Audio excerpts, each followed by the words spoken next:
This is Ben Shapiro takes on University of Cambridge. Heated. So, Ben Shapiro's love life might not be that heated, but his debates are. Aw. Hi, Lulu. I'm sorry, I'm looking at like 3 different chats and trying to do a show. I don't instantly know when people are talking to me. Here we go.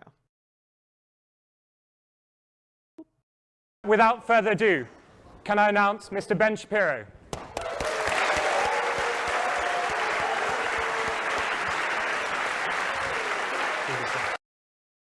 One thing I want to know is, are these chairs comfy? Are these comfy chairs? They look like they might be comfy, but they also look like they could be very uncomfortable. Like maybe these aren't broken in. You know, it's hard to tell from afar.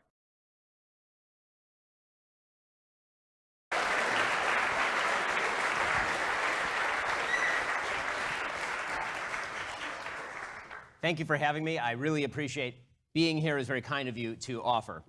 Last week, this university's opera society announced that it would be canceling a performance of George Frederick Handel's Saul. That opera, of course, tells the biblical story of King Saul, the first king of the Jews, and his conflict.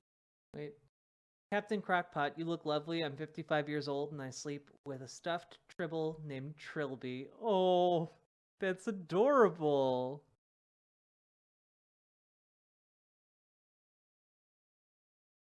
That's really cute. I like that. Thank you for sharing.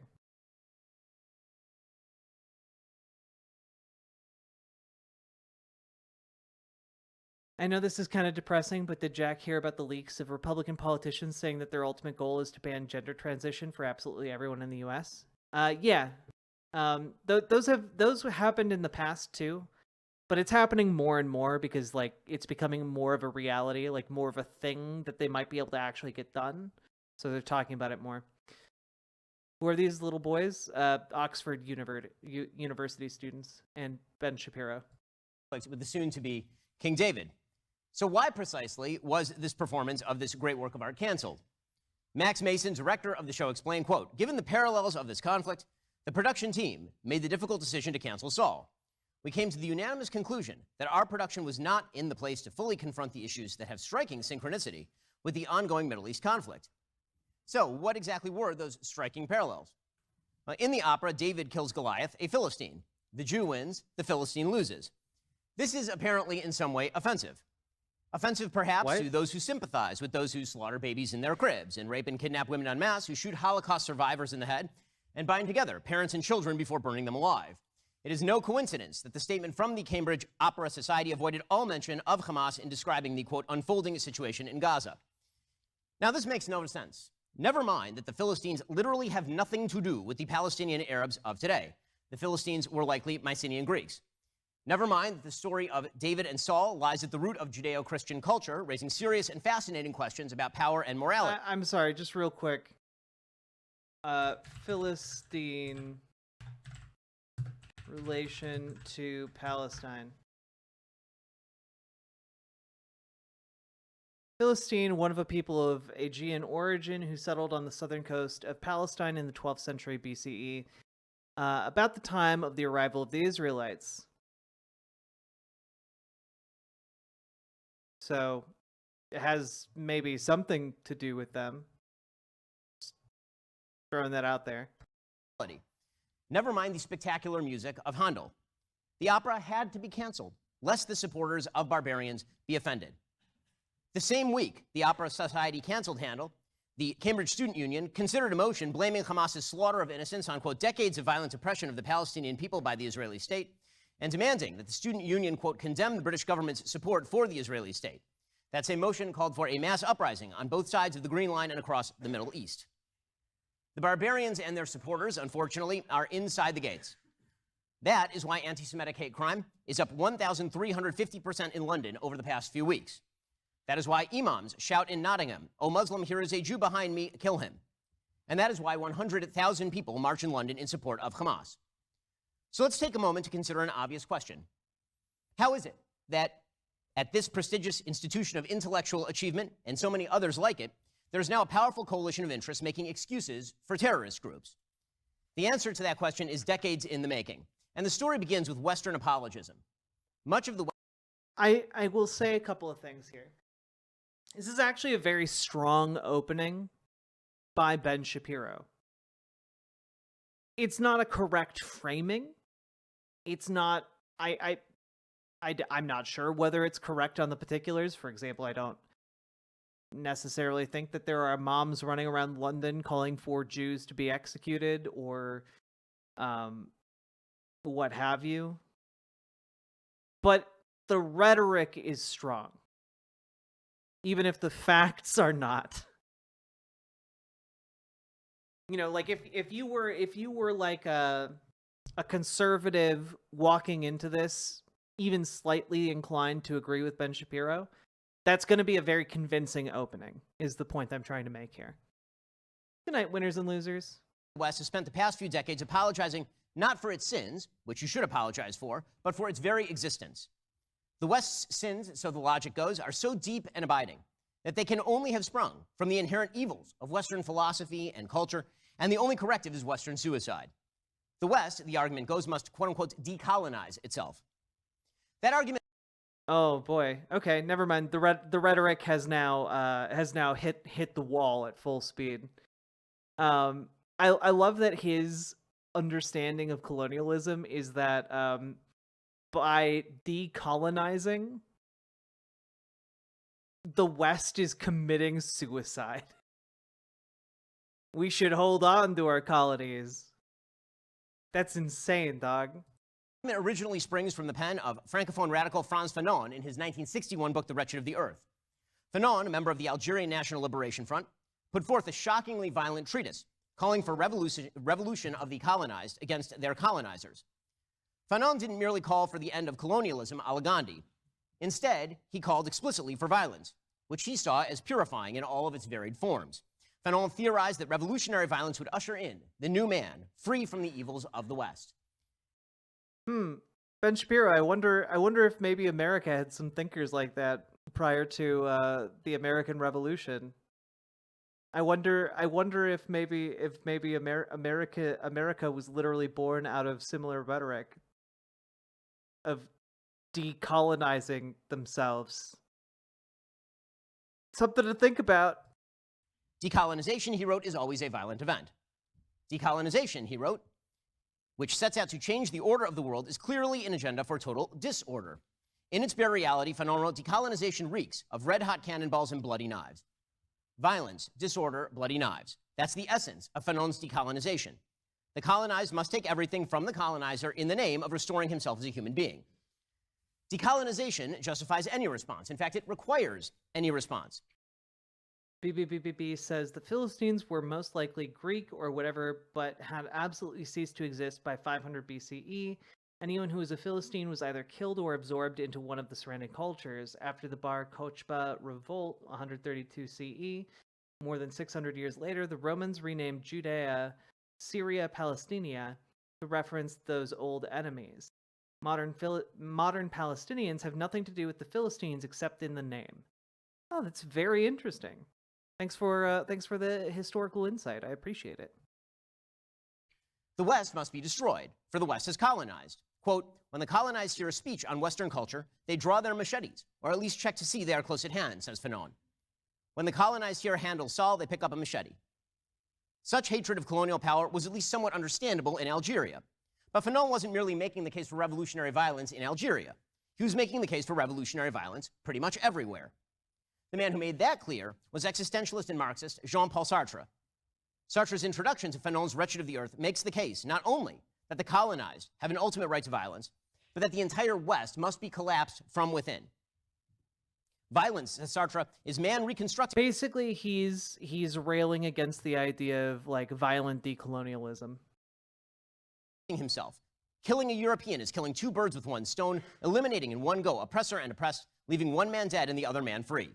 Yeah, OS Crane, I love having BBBBB in chat because like they know their stuff. They know their stuff about like Jewish culture and history. And I really appreciate the insight because I do not know those things off the top of my head.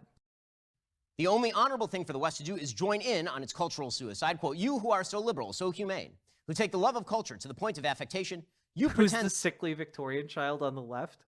A student at the University of Cambridge, I would imagine. to forget that you have colonies where massacres are committed in your name, writes Sartre. We must recognize, he explains, that we are all complicit in, quote, a 1,000-year oppression. Our beloved values are losing their features. If you take a closer look, there is not one that isn't tainted with blood. So how exactly does the West recover from its guilt? By joining in on the violence against our own civilization.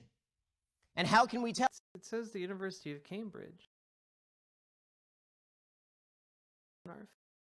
The enemy? Well, you attack the powerful. The colonizers are the powerful. The colonized are the powerless. Therefore, the powerful everywhere must be the colonizers, and the powerless their victims. No, this is a willful misunderstanding of the terminology. This is how, for example, Israel, the ultimate case of decolonization in human history, after return of a native population to its homeland and its battle to throw off the shackles of the British Empire, became today's hottest decolonization cause. Sartre's radical call has been taken up sporadically both at home and abroad. As critical theorist Homi Bhabha points out in his foreword, they fought the British Empire, that's true, but so that they could establish a country on land that was already occupied by people who lived there. That's where the entire that's where the colonized dynamic comes from between Israel and Palestine. To Fanon's book, The Black Panthers found inspiration in Fanon, so did the Iranian revolutionaries. The false binary, oppressor versus oppressed, can be transmuted into literally any form and used by any evil cause. And it is. Now, the coalition of Fanon's wretched of the earth, that's his phrase, of course, could not materialize immediately. Despite the emptying of churches and the deconstruction of Western curricula, so long as the Soviet Union loomed as a counterexample to the evils of the West could still stand up for itself in contradistinction to the vicious predations of the Soviets. But after the fall of the Soviet Union, the West lost its way. The West, now completely dominant, hegemonic, believed it had reached Francis Fukuyama's end of history, that Western liberalism would now inherently dominate the globe. But the West was unprepared to defend its own principles on their own merits. The West, by actually achieving hegemony, opened itself wide to the charge that it was now the great oppressor. In the words of deconstructionists, I think the West opened themselves up to that distinction by engaging in things like the scramble for Africa and actively cultivating colonies across the face of the earth. That's what cultivated that. That wasn't my God. Jacques Derrida, writing in Critique of The Fukuyama, loud static noise is happening every so often. I'm wondering if it's because my phone is too close to the thing. I don't know. See here.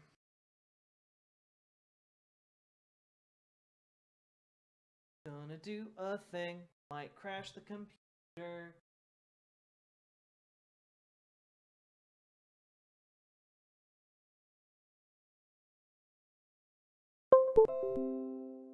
Might have crashed the computer. Gonna find out. Streaming software still working. Maybe this will work now. Kind of sounds like the plug getting bumped. I mean, it might be this. Might be the cable.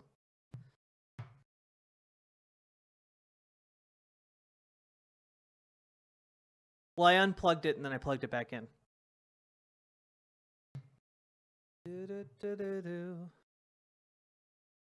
I've only read the first quarter of Wretched of the Earth, but Ben is either an idiot or willfully misunderstanding the book if he's even read it.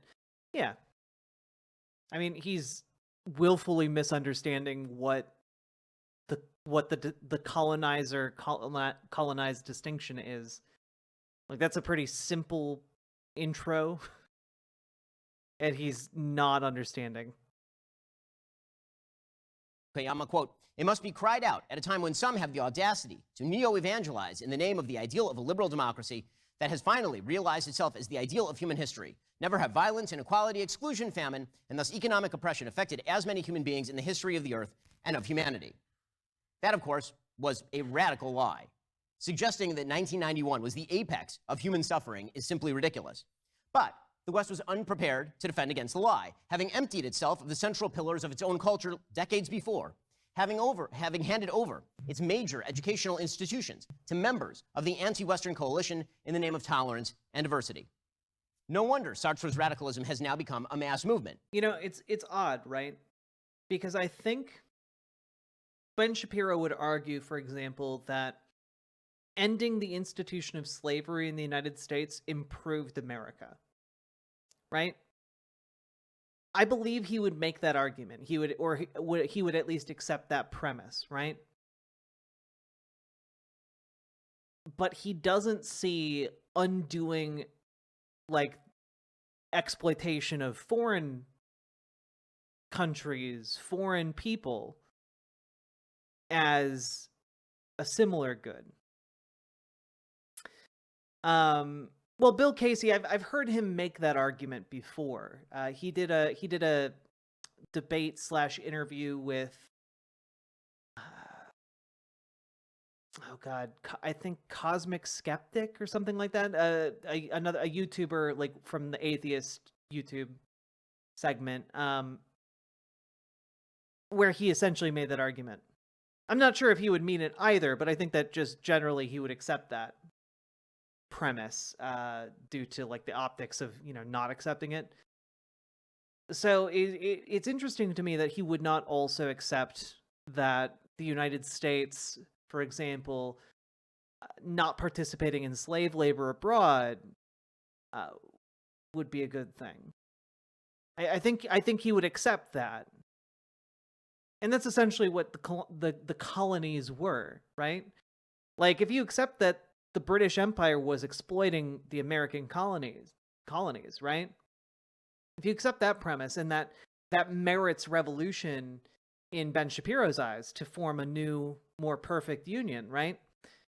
Then I don't understand how he can similarly stand there and say, well, decolonizing is actually anti-West. It's actually a horrible, horrible thing to be decolonial when America itself was born out of decolonizing the country. A mass movement starting on campus but not ending there. Cornel West, a black Marxist radical who's now running for president in the United States, says that colonialism isn't a, quote, far-from-home problem. The West must be demolished.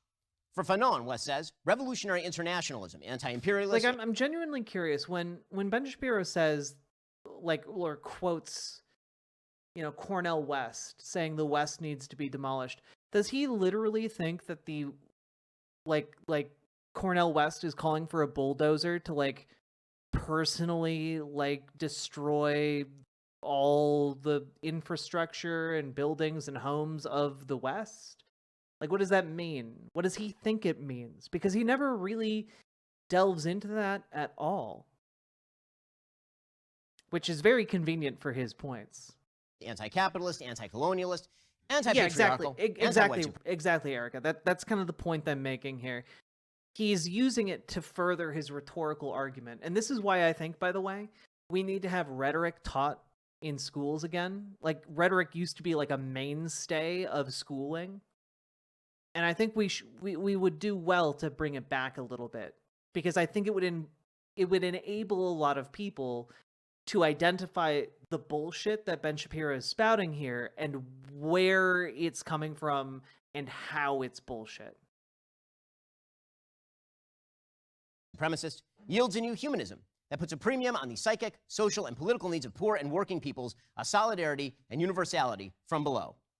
This is how the coalition is built. And the coalition is now active.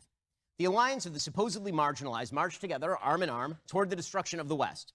Nothing need bind them but hatred for the West's institutions and values. And that is why Handel will not be played in deference to fans of Hamas at one of the great institutions in Western history. But Handel should be played. He must be played because the West's values are better than the values of Hamas. Because powerlessness alone does not confer moral decency. Because no one should actually be ashamed or upset that David killed Goliath. The capital P Philistines of yesterday have become the Philistines, small p, of today. I don't think anyone's upset about the story of David killing Goliath, frankly. And those Philistines do indeed march alongside Hamas and its allies, seeking the destruction of the West and its culture. They must be stopped. And they can only be stopped if the West stops being ashamed of itself and begins to defend its own values. Thank you. Don't clap for that. Oh, God.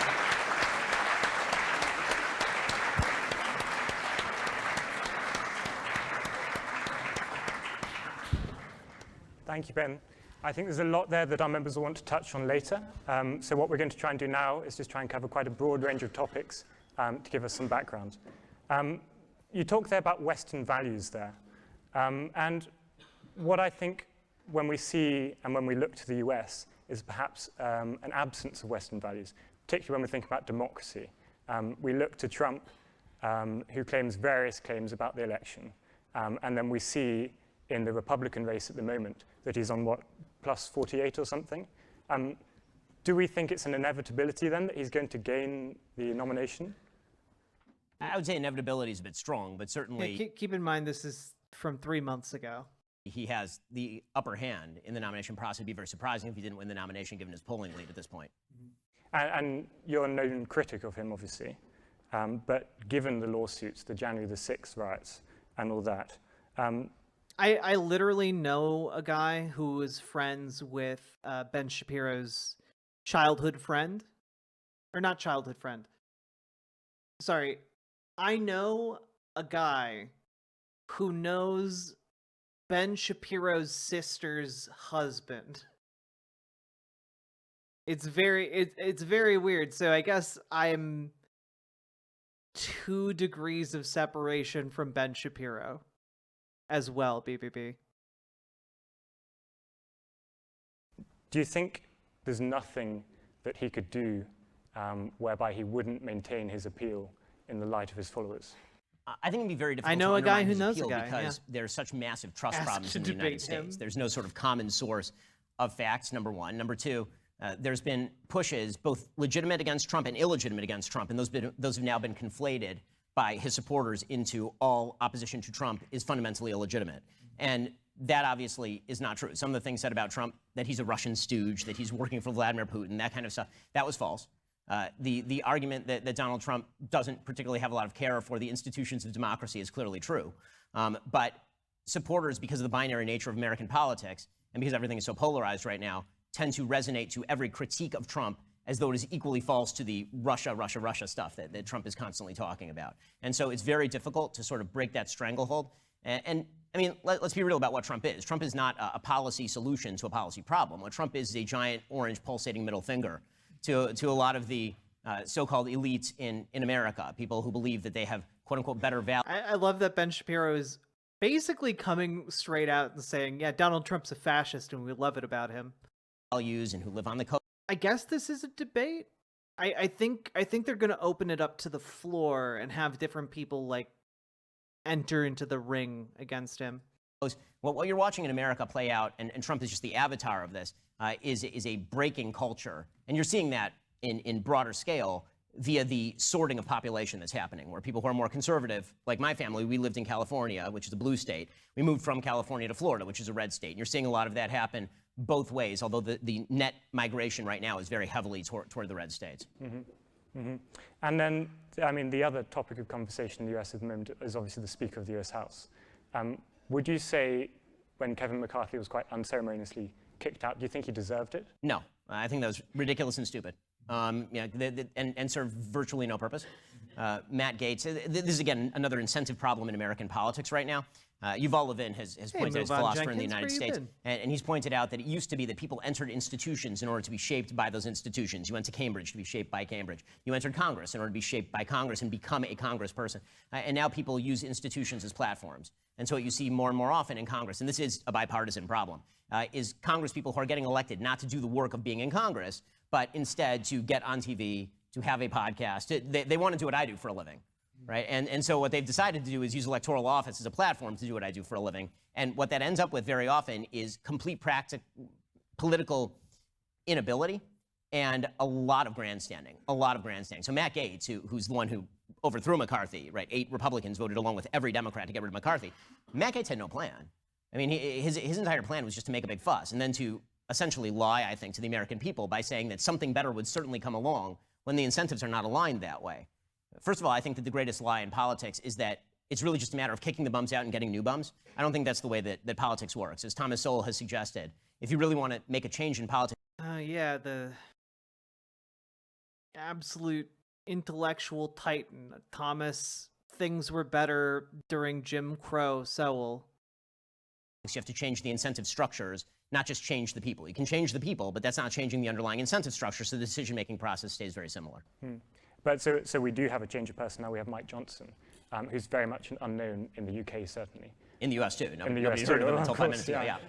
So what do you think we can expect from Congress under his leadership? I think very much the same sort of thing. I think that you will see him get more leeway from Matt Gaetz because it's Matt Gaetz' fault that he's there. So I think that what you'll see is that the Republicans are going to solidify more around Johnson than they were around McCarthy, which means he'll actually, ironically, have more leeway to cut deals over budgets and things with Democrats. Right? McCarthy had very little leeway because he was afraid he was going to get kicked out. Well, now Gaetz can't pull the same trick twice. And so the question is, who kicks him out if he signs a continuing resolution or something? He'll have a little bit more leeway to work. Okay. And then, as I said, we're going to try and cover quite a wide range. So looking back over here to the UK, it being where we are, I want to touch briefly on populism. So post-Brexit, post-Boris, post-Corbyn, we now have something some have referred to as a bit of the battle of the boards, Sunak, Starmer. So do you think that the much sort of vaunted rise of populism in the UK, in the US, do you think that's sort of diminished now? Are we entering more of a serious period? I wish we were entering more of a serious period. I'm not a huge fan of populism. I don't actually think that populism is a philosophy. I think it's an appeal. You see left-wing populists who look like Bernie Sanders in the United States and right-wing populists who look like Donald Trump in the United States. And very often they sort of agree on this. Man, I love that in his example, it's you have your right-wing populists like Donald Trump, frothing at the mouth, trying to convince people to do a violent insurrection. On the other hand, you have Bernie Sanders, a nice old man you'd want to eat toaster strudel with. Quasi-conspiracy theory that whatever you do is not your fault. There are forces at work, at play, that are really deciding your fate. And so only I can solve, right? That's something that Trump said, but it's certainly something that Bernie could have said. And so I'm not a big fan of that because I really don't think the government is particularly good at solving a lot of people's problems. When it comes to more boring politics, I certainly think that there is going to be a revolt of the middle in a lot of these countries where people say, I'm tired of the spectacular. All I want is just somebody who's going to sit in the chair and do the basic job and leave me alone. And as I've said in the United States, I think that first party to sanity wins. And, obviously everyone in the room. Yeah, I really hate how Thomas Sowell is becoming the conservative movement's go-to token black intellectual. It sucks. Literally, dude has never published it. Wait, he's never published anything? I thought he had several books and essays. Are those not officially published works? He bothers the fuck out of me. Would love to grill him. Makes black economists look bad. That's the only one people know. Yeah, right. Exactly. That's what he's been. Well, no. He has been. It's just that he's been gaining more traction within conservative talking heads like Ben and Candace Owens, Literally. We'll know British politics better than I do. I would assume I didn't realize that Thomas Sowell hadn't ever published any academic papers and instead had just went straight into publishing books, which is very interesting. So they aren't peer reviewed. That's wild, dude. That's so convenient for him and his body of work. that maybe some of the same forces are at work. Talking of sanity then, the NHS. So you've said many times that you believe that healthcare is not a right. That's obviously very different to what the vast majority of the UK believes. But do you believe there's any sort of benefit to the structure of our healthcare system in the UK, to the sort of nationalized social system? Is there anything there that you could see that might improve the system in the US? I mean, there's certainly many things that could improve the system in the US. Whether the NHS is the solution to that problem, I have serious doubts about. The NHS has serious structural problems in terms of its spending, in terms of its cost, in terms of its debts, in terms of the future growth of the NHS. And all of those are things that politicians are going to kick down the can until disaster arrives, which is usually the story with literally every social system. In the United States, that'd be Medicare. So he's a plant? I mean, he's a convenient... I wouldn't say he's a plant. I would say he's a convenient tool for conservatives who have then propped him up in his career for his entire life, essentially. And Social Security. But you know, as far as could the United States system be improved? Sure. I mean, there are plenty of different models that I think work better than the United States system, ranging from Singapore to Switzerland. And they have various different wrinkles to them, ranging from privately sold healthcare that's mandated to cooperative healthcare in certain areas. There are a lot of different models for it. My generalized objection to nationalized healthcare is that inevitably you'll end up with somebody who is not you making a decision about your healthcare. And that person is going to inevitably... Yeah. Except in a privatized system, the person who's making a decision about your healthcare is an insurance agent who wants to make a profit for the company. That's the difference. My God, Ben. Going to have to take some cost into account, and you are not really part of that process. And that seems to me incredibly dangerous. As far as my statement that healthcare is not a right, I mean that very specifically. I think that we really, really overbroadly use the word right. Like all the time we use it, and we use it's a semantically overloaded term. So a right can simultaneously mean a thing that's good for you to have, which is not a right. That's a thing that's good for you to have. It's not the same thing, right? I love having pizza. That doesn't mean that I have a right to pizza. It does mean, however... No, Ben, but you do have a human right to food, a human right to water.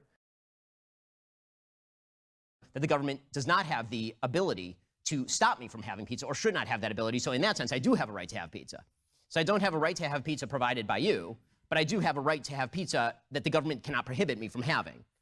Right? So I think that we have to be very clear what we mean when we say that somebody has a right to a thing. There's a legal theorist in the late 19th, early 20th century named William Hofeld. I mean, he would argue that you don't, right? Yeah, of course he would argue that you don't have a right to anything. But that's because Ben Shapiro doesn't believe in things like rights. He broke down rights into 4 separate categories, ranging from privileges to... Wait, did I miss a question here? Thomas Sowell, the right-wing MLK. Yeah, Thomas Sowell was basically like, his basic thesis can be summed up in his opinion that black people were better off during Jim Crow. That is his fundamental thesis as like a thinker. And that is deeply, deeply sad and should be deeply troubling anytime you hear someone cite Thomas Sowell. Immunities, things that you're morally apathetic about, so you have a right to choose on a moral level whether to have a hamburger or not today, as long as you're not a vegan. And that's a matter of apathy. So that's a matter of moral apathy. But you also have rights that are immunities from government, where you don't want the government pragmatically to have enough power to stop you from doing a thing, even if you think that that thing is immoral, because the government with that power can too broadly apply it. So I think we have to be very clear when I say healthcare is not a right, I don't mean that it isn't. Fenry, I would love nothing better than to watch a 1-minute cleanse of a cute cat. My main problem is, not too long ago, I did a quick cleanse with cute hamster videos, and got like absorbed by the channel, watched like a couple of their longer videos, and then they sent me a DMCA strike and tried to blackmail me for thousands of dollars. So we're not gonna do that one. Sorry. A good thing to have. Healthcare is an amazing thing to have and a necessary thing to have. I do mean that you do not have a right to demand that somebody else provide you that healthcare. That right does not exist. Mm-hmm. And then one final question before we get some saucy ones from the floor. Yeah, they wanted to charge me like $15,000 and threatened to take me to court if I didn't pay. When we invited you here today, when we announced that you were coming, there was a lot of criticism, a lot of controversy. We're obviously a free speech society, but what do you think that says about free speech? I mean, That was what started Copyright Fortress? Yep. there was a lot of different words used, but it was slightly unpleasant, as some might say. Well, what do you think that says about free speech? Yeah. What does that say about free speech? Yeah. It says that free speech is thriving. I've never objected to people who protest or ask difficult questions of me. I mean, that's legitimately the process. And so whenever there are people who are upset that I'm coming, as long as I'm still able to come, that's their prerogative, and they're perfectly... I'm not going to say anything. I'm not going to make any crude jokes over what Ben just said there. Just know that I'm thinking them. I have no problem with that whatsoever. Super. Okay. Let's get on to the questions from the floor then. So if you want to take your place at dispatch box, we're going to move to our first question. Ooh, so please. Let's go. Question time, baby. Hi, Ben. Howdy. So over the last couple of weeks, you've been making this point that there's no moral equivalency between what Hamas did on October 7 and what Israel's response has been. But do you think there is a point at which the civilian death toll no longer justifies the actions of Israel, or do you think that alternatively Israel can justifiably kill every last civilian as long as its goal is to destroy Hamas? So Israel should do its best to avoid killing civilians in destroying Hamas. However, there is no number where it goes from every life obviously being valuable. There's no number, however, where it goes from 10,000 to 10,001, at which point it has entered the realm of disproportion. That's not how war works. If war worked that way, no one would ever win one. It also completely... He says this, right? And this is an argument I've heard him make in the past. But, clearly in war, there are acceptable and unacceptable levels of casualties, right? You can't, if you're killing, 10 million people, say, 10 million civilians in a country that has 20 million people in it, I think that is certainly a point at which you're you pause as even an invading power, right? We're talking war crimes. We're talking we're talking genocides. And I think that there's a point at which it is, I think, reasonable for any military organization to say, this is too many civilian deaths. So the question here is, Ben, at what point is that reached? And Ben just continually sidesteps the question. He doesn't actually like engaging with it. It destroys, I talked about incentive structures, it destroys the incentive structure for military units to act in ways that do not put civilian lives in danger, to allow Hamas immunity by dint of the fact that they are deliberately hiding among civilian populations. If you actually want people to not hide among civilian populations, then there have to be serious penalties to those groups for doing that sort of thing. Providing a ceasefire to the terrorist group as they hide under the ground is precisely the reverse of that. But do you not realize that in using Hamas's disregard for civilian life to justify Israel's action, you are establishing the same equivalency that you are rejecting? Please explain. If you say that Hamas is hiding behind civilians, therefore we have a right to go after Hamas, despite the fact that we will get a lot of civilians in the way, you're using the fact that your enemy is evil to justify your own evil actions. No, I'm lamenting the fact that the enemy is evil. That's a different thing. I'm lamenting the fact that Hamas is hiding beneath civilians, and I'm suggesting... You're lamenting. That's an interesting way of rephrasing what he just said. If Israel has to get done what it has to get done, that lies with Hamas. It's not, the death of civilians here is unjustifiable across the board, but is blameworthy on Hamas's part. There's a difference between death being justifiable.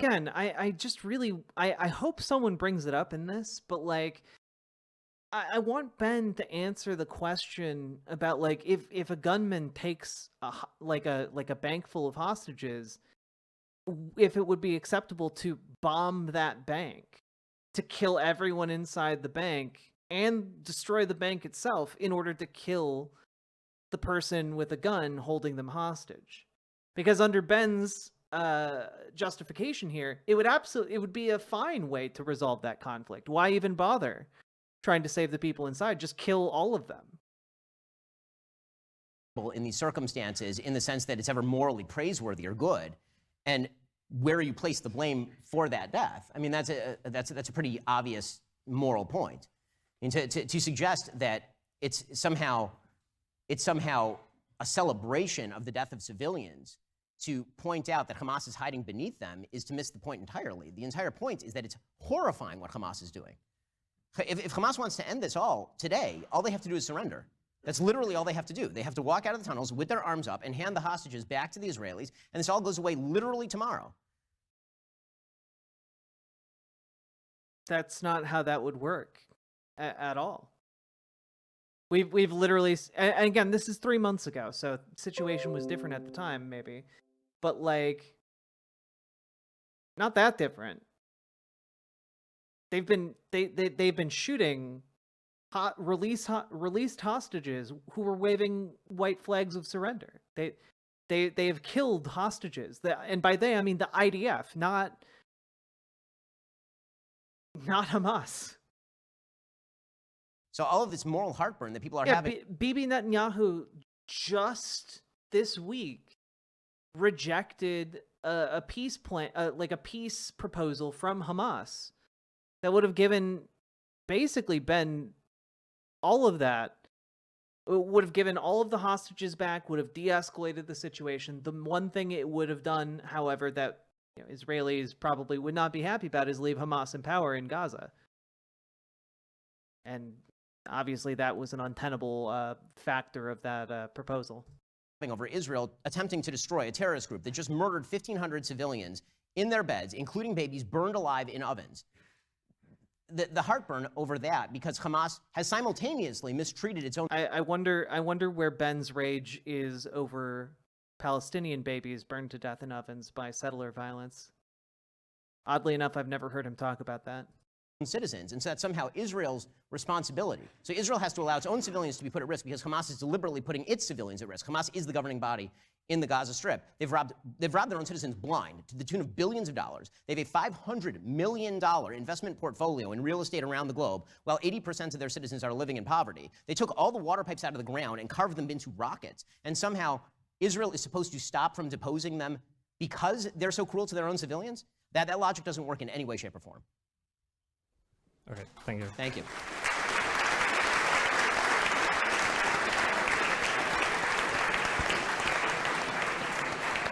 I'd like to ask a question on the topic of universal basic income.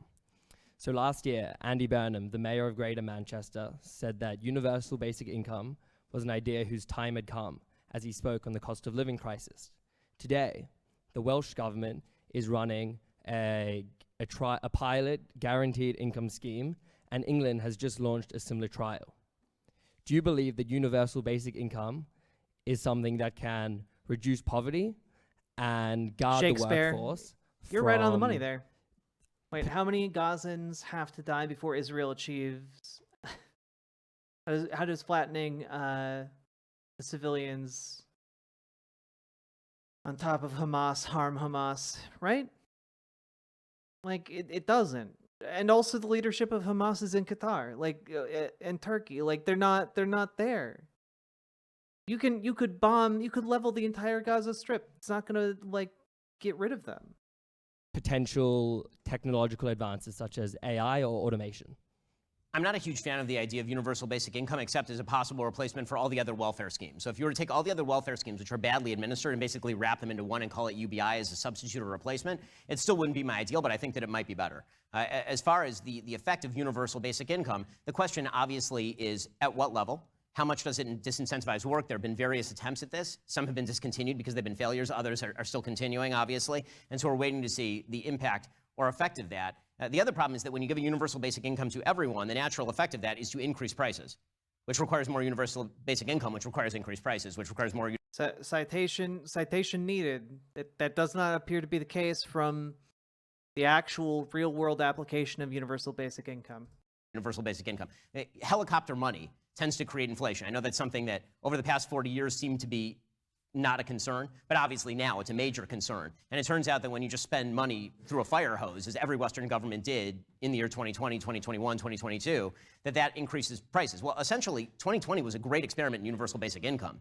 In the United States, everybody just got paid to stay home. I mean, the government just blew out the money, and we're still seeing the effects of that. So I have a hard time believing that a solid, real universal... No. What we saw was people used money on basic goods and services and kept the economy afloat. What we saw was actually the success of what a universal basic income program can do. People were able to stay housed. People were able to buy food. But Ben is just lying here. Basic income for millions of people wouldn't have a similar effect on price wage spirals, on disincentivization of work, and on the fiscal health of a country. Okay, but do you not believe that, firstly, during the pandemic, we saw this huge increase in welfare payments with very little changes in taxes? If anything, there was less taxation. And by providing a universal basic income, we're giving individuals the opportunity to choose and decide what they decide to spend their money on, and whether they want to allocate that on health or on education. And does that not align with the liberal values which you so regularly preach? So, I mean, if again, as a substitute for other forms of welfare, I generally agree. I also see a train running down the track, which is what happens when a lot of people use their universal basic... So I've heard that landlords in particular would up their rent in those experiments if they found out that was a thing. I think the government would have to start enforcing their anti-price gouging laws more diligently.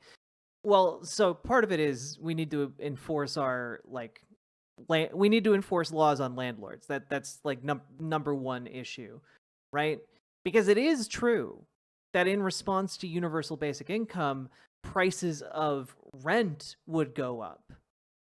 But that's something we can easily fix with legislation that prevents that. Like some form of price control, rent control would instantly make that a non-issue, right?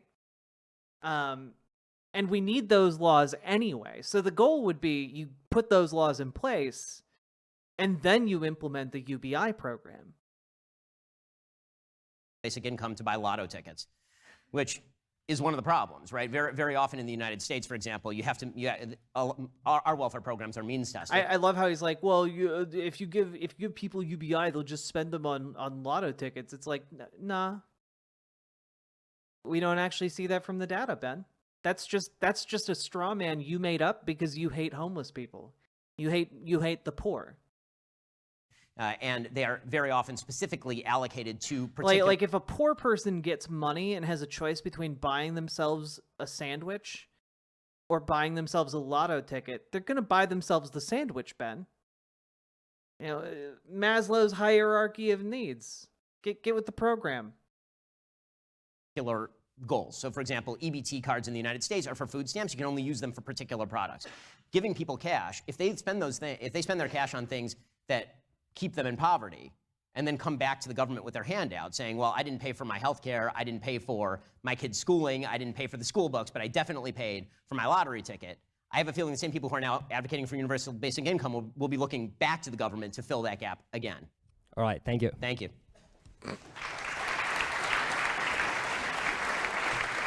Man, I want a little bit more zest from these questioners. Hi, Ben. Thank you for coming.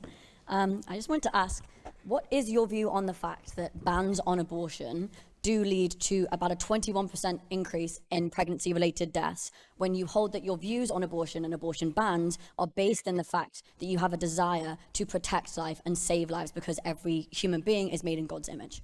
Because I think we're going to have a fundamental disconnect here. The entire abortion debate is centered on whether indeed an unborn child or a human life with potential is in fact that, or if it is just a ball of cells. If you believe that there is inherent... a human life with potential, Ben.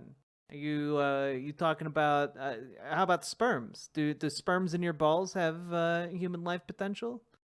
Surely if circumstances align, right, Ben? So should we make it illegal to just jerk off? Value to a fetus, then I am seeking to preserve that life as well as the life of the mother.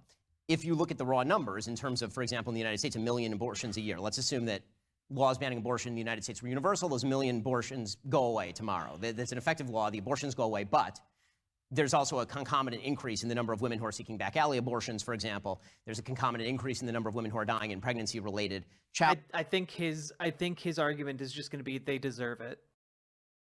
I think that's going to be his argument. If I'm being 100% honest with y'all, I think his argument is just going to be, well, they deserve it. They knew the risks when they opened up their legs. Childbirth, that would not be 1 million. That would be a lot lower than 1 million, because 1 million women out of 1 million women, that would suggest that 1 million abortions would, if brought to term, 1 million of those women would die. That's obviously not true. So for me, an abortion prevented is a life saved. And you have to weigh that against what you're talking about, which is the life of the mother when it comes to a pregnancy. Now, even as a fan of pro-life position, and I'm a deeply pro-life person, I still have an exception for the life of the mother. So if the life... You know, it's interesting, Ben, because that can't actually be acted upon. You know, the hospital has to be able to prove that they're doing it to preserve the life of the mother, and that is a high bar of evidence if, like, they're risking their entire practice. They're risking their livelihoods. They're risking everything on that judgment. And it's way safer for them to simply say, your life's not at risk. It's way financially safer for these institutions to just ignore the life of the mother exception, which is what we find that they do. If the mother is endangered by a pregnancy, then abortion would be legal. That's true for every pro-lifer in the United States, by the way, including the most pro-life people, including me. So, you know, I think that in order to make the argument that you're making, you would have to assume that there is no cost to abortion remaining legal in terms of lives lost. Okay, so you're doing it on a utilitarian basis. Well, I'm doing it on lives saved.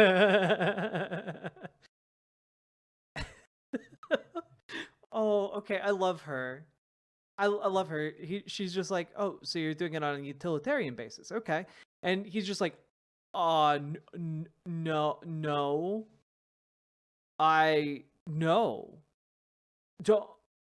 Stop.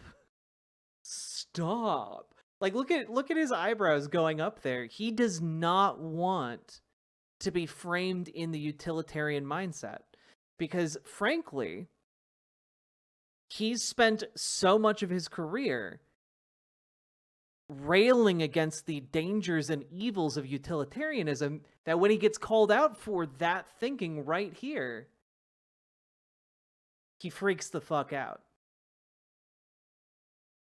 Basis, yes. Well, yeah, so, sure, a yes, utilitarian sure, basis, sure. right. So then if you He does look not at like that. comprehensive sex education, which the US does not have, a lot of people in rural areas don't have any form of sex education. You yourself have said, and I quote, on a general level, I don't think that teachers should be talking about sex in the classroom with kids at all at any age. It's shown that comprehensive and correct sex education reduces rates of abortion and teen pregnancy. So then if your goal is to save lives, why do you not support comprehensive sex education? Because it seems like your goal is something else. No, because these first of all, I would like to see the studies that you're citing in support of that So that study idea. is the University of Washington. Okay, study. and they're Yo, she came with receipts, dog. This is amazing. plenty of other studies in the United States that suggest essentially no difference in, for example, unwed pregnancy in the United States. Can I have those studies? What can you have them? You can look at the pregnancy. Oh man. He asked her for her studies and she immediately gave them, and then she asked him for his and he couldn't do it, dude. Oh, that's amazing. How come more people were talking about this? This is amazing. It doesn't matter. It matters to me. I'm having fun watching him get read. Rates in California, New York, Massachusetts. I just gave you my reference. I mean, I'm happy to email you references if you so choose.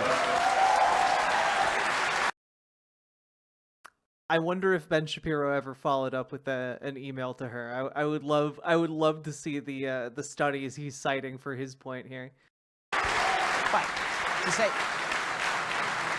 I mean, this does happen to be a topic where there is social science on both sides. I'm not saying that the study that you're citing is invalid. I'm just suggesting that there is a difference in data methods, and I'm suggesting that the single motherhood rates in the West with comprehensive sex education are miles higher than they were in, say, the 1950s when there was not comprehensive sex education. So obviously that has not militated against the amount of unwed pregnancy happening in society. So the idea that the cure-all here is comprehensive sex ed, if you could prove to me, let's put it this way, if you could prove to me that comprehensive sex ed did result in lower levels of abortion, lower levels of unwed pregnancy. This is, by the way, backed up by literally all of the data. All of the data that doesn't come from a conservative think tank backs up what she said here. All of it. And what he's doing here is trying to save face for conservative viewers. But I think we've identified that he is essentially here admitting defeat. And that it was values neutral, comprehensive sex ed, in the sense that what it was actually teaching is, here is how to prevent a pregnancy without ending it in abortion. Then I actually don't have a huge problem with that. It depends on the age at which you're teaching kids. There are other issues that I have with comprehensive sex ed, including the fact that what is taught is not the simple biology of sex and how to prevent a pregnancy. Comprehensive sex ed simply goes a lot further than that, and I have serious moral problems with that. You're right. It teaches kids about consent and about how their consent matters when engaging in sexual interactions. But I guess that would be really inconvenient to you and your base, huh, Ben? It seems like you're just trying to force women into motherhood, not save lives. And I mean, just to respond briefly to that, I'm confused as to the very language of forcing women into motherhood suggests that in a vast majority of cases in which women get pregnant, they had no part in the. I know it's not going to happen. I want this guy to interrupt Ben's response here. The actual pregnancy-making act, which is not true. I've done nothing. When you get, if you or any of your friends get pregnant, that is generally not having anything to do with me per se. So I'm confused as to.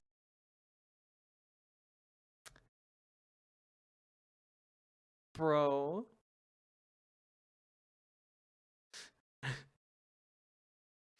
What? Yeah, you can tell he's mad because he just said like one of the weirdest fucking things I've ever heard Ben Shapiro say.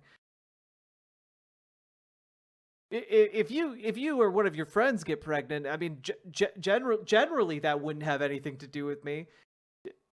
So are there circumstances where that would be because of you, Ben? Just out of curiosity here, it seems like you're saying there might be some circumstances where that would happen. It's real sussy, Ben. That's why I would want you to force it. Can we replay that gem? Which part? Which gem? I'm open to the idea. Just tell me which gem. Yeah, I want to know. Does Ben Shapiro's wife ever watch his performance and like somehow manage to get drier as a result? Okay, this part. When you get. If you or any of your friends get pregnant, that is generally not having anything to do with me per se. So I'm confused as to why I would want you to force anything. When he almost said, you can hear him correct himself. He almost said, when you get pregnant, that generally has nothing to do with me.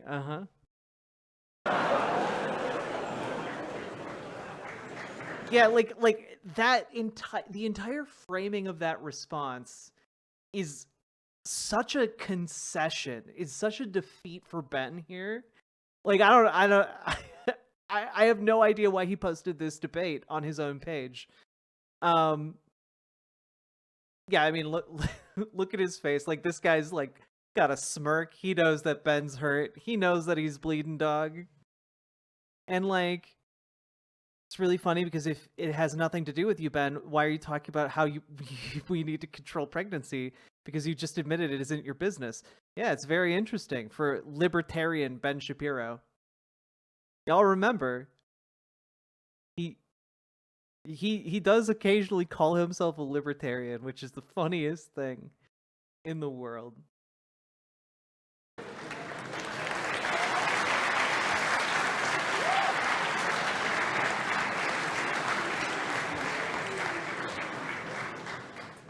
Hello. Hi, Ben. Hi. That's going to be a really hard one to follow, I think, but I will try. Thank you for a very interesting discussion. My question is about your beliefs on gay marriage, which I believe are informed by your practice as an Orthodox Jew. Is that right? I will say yes and no. The yes only in the sense that yes, Orthodox Judaism is against gay marriage. Methods, And yes, I Yahoo, also how have you secular doing? reasons for opposing gay marriage. I don't make public policy based on my Judaic beliefs, which is why none of you keep kosher. I see. Okay. Well, on the stance that you do hold that is informed by your Orthodox Judaism beliefs, why do you think it's justifiable to extend these religious prohibitions on people who don't practice Orthodox Judaism? So I just said I didn't. So I mean, Okay. so I'll start with that. And so there's that. If you want to get, But that does inform your belief, though. Am I right in saying that that does? on a religious side, but not on a secular, moral side. So on a secular moral side, the argument against gay marriage is not even an argument against you living a life that you want to live or anybody else living a life that they want to live without government subsidy. The question of what publicly subsidized marriage looks like. If you want to go to a pastor right now and do whatever you want to do, that's your prerogative. I don't have any problem with that. What I do have a problem with is when the state, which has to presumably have an interest in the sanctification of a relationship, in order for them to sanctify the relationship, the question is, what is the thing that is being sanctified by the state and why? So when I look at marriage, the purpose of marriage for literally all of human history was the bearing and rearing of children. The definition of marriage on a fundamental level sort of shifted culturally in the 1960s into two people who love each other. I agree that under that rubric, gay people count, right? Two men can love each other, two women, obviously. But under the rubric of are all human relationships created equal in terms of their utility to the state and the utility Interesting. Another utilitarian argument, huh, Ben? Except that it completely ignores the fact that gay people can bear and raise and rear children as well as straight people. Like these aren't unique to straight people. Gay people can also do that. the state is two parents make baby, baby lives with married mom and dad, then yes, of course, the form of marriage that ought to be subsidized is the form of marriage that produces children. And that's particularly true in a West that is currently reproducing at lower than replacement rates. Okay. Yes. I suppose I'd ask to that, do you have children? I presume you do have children. 4. When they grow up and when they leave the home, are you going to seek a divorce having fulfilled the sole purpose of marriage? Or is that...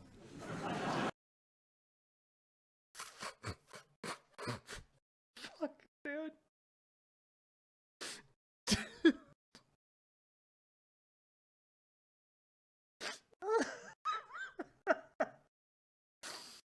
Oh my god, dude. We just saw a murder, guys. Full on.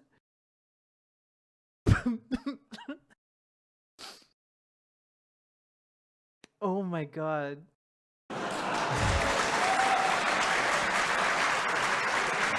I'm not asking that Yeah. sarcastically, I mean it genuinely. I'm not trying to catch you out here. I mean, I hope not. I hope my wife and I are getting along at that point. But see. the obvious answer to that is that parenthood does not end when your children leave the home. I mean, I'm still parenting my But children. the It would- rearing it- process, it the would raising affect- process does. Well, no. I mean, I assume you're still in touch with your parents. I am in touch, but they're not raising me. I know, but they are still very much involved in your life. How they interact with you makes a difference in your life, I would assume. And I think that's true for pretty much everybody who has live parents in the room. The parental relationship didn't end the minute that you left the house, I assume. No. So, and that parental relationship will continue up until the point that they die. I mean, this is actually a pretty interesting example that you're using because it's obviously true that even after kids leave the house, if their parents get divorced, that has a tremendous effect on a child. I love that in this example where they're talking about a child, they're talking about like a 30-year-old. And the thing is, if your parents get divorced when you're an adult, like obviously it affects you, but like you're also not having to live in their house anymore. You know, like you're able to go off and do your own thing. You can still be reared by both of them even if they get a divorce. It's not like you're getting cut off from one and they have to like share custody anymore. No, you're an adult. So like his attempt to save face here doesn't really work. So to pretend that relationship simply ends is not true. The rearing process is lifelong. It is not a moment in time, in other words. Okay. I disagree with that, but thank you very much. I appreciate it. What an absolute Chad.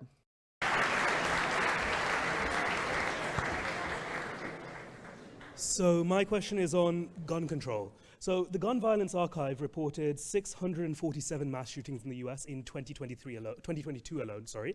Meanwhile, though tragic, there were only 7 in the UK since 1996.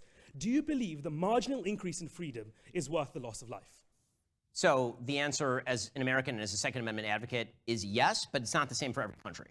Meaning that in the UK, before the vast gun ban of the 1990s, there were not a lot of guns in circulation in the UK before that. And the number of mass shootings in the UK was similarly low before the mass ban. So the idea that the legislation in the United Kingdom, is what created the low level of gun crime is not true. There were low levels of gun crime well before that. Were you to try to apply that same thing in Texas, say a vast gun ban in Texas, and you were going to try and grab all the guns in Texas, I promise you would have an immediate increase in the amount of gun crime, particularly against federal officers coming to get the guns. The entire purpose in the United States obviously being a revolutionary country against our motherland. Man, it's so interesting that Ben Shapiro inadvertently is cornering himself here after opening and giving a very long speech about the horrors of decolonizing yourself, is now praising the United States for doing exactly the same thing. So interesting. The United States experiment was built on the idea of the gun being important in resistance to government tyranny, as well as in terms of self-defense. Now, once a huge percentage of the population owns guns, once guns are readily available, the idea that you are going to be able to either full-scale confiscate or remove those guns in any practicable way is not true. That's certainly the case in the United States. And so anytime there's been a serious gun control regime that's been put in place in the United States, and there are many of them, right? California has pretty serious gun control. Chicago has gun control. DC has gun control. The rates of gun violence have not gone down because the availability of guns remains widespread. Typically, the rule is that people who follow the law tend to follow the law and criminals tend not to. The widespread availability of guns in the United States is not something that can simply be done away with. Now, as far as sort of the principled argument is that I'm a law-abiding citizen and I should be able to protect myself. That is the principled argument. So in small-scale communities, for example, homeowners associations, there are, in many cases in the United States, gun bans. And I don't have a huge problem with that in the sense that you have a lot of social cohesion, you know all your neighbors, you have a security force that is quickly responsive to you. With that said, in a country of 340 million people that is incredibly diverse and where a huge percentage of the population has access to a gun, the idea of a widespread removal of Second Amendment rights would result in some pretty terrible things. So do you think there's a value to a cultural shift away from guns then? Not necessarily. It depends where you are. So the idea that I want to think about it. It's a really interesting question. And again, I think it's kind of based on circumstance. I'm not sure the entire United States is similar in this way. So I like the idea of being able to protect myself and my family. I think owning a gun in order to do that is a good thing in the United States. I don't know what I would think if I hadn't grown up in a culture that actually values that. So would I see value in moving it away from that? I don't think it's that easy to move the culture away from that. So in terms of waving magic wands, I'm running up against reality. Yeah, it really does seem that he has no answer for this. Man, so far this has been him getting bodied like nonstop after he was allowed to just talk for like the opening 20 minutes. Reality. But on an ideological level, it's an interesting question. I'm not sure I have a good answer to it, frankly. And one quick, smaller question. The UK is slowly phasing out certain types of knives. By phasing out, I mean making illegal to hold. What do you think about that? Because those knives there's no reason for a person to carry them as a British citizen. But I mean, I don't know enough about knife policy in the UK. In the United States, we have, tanks, so.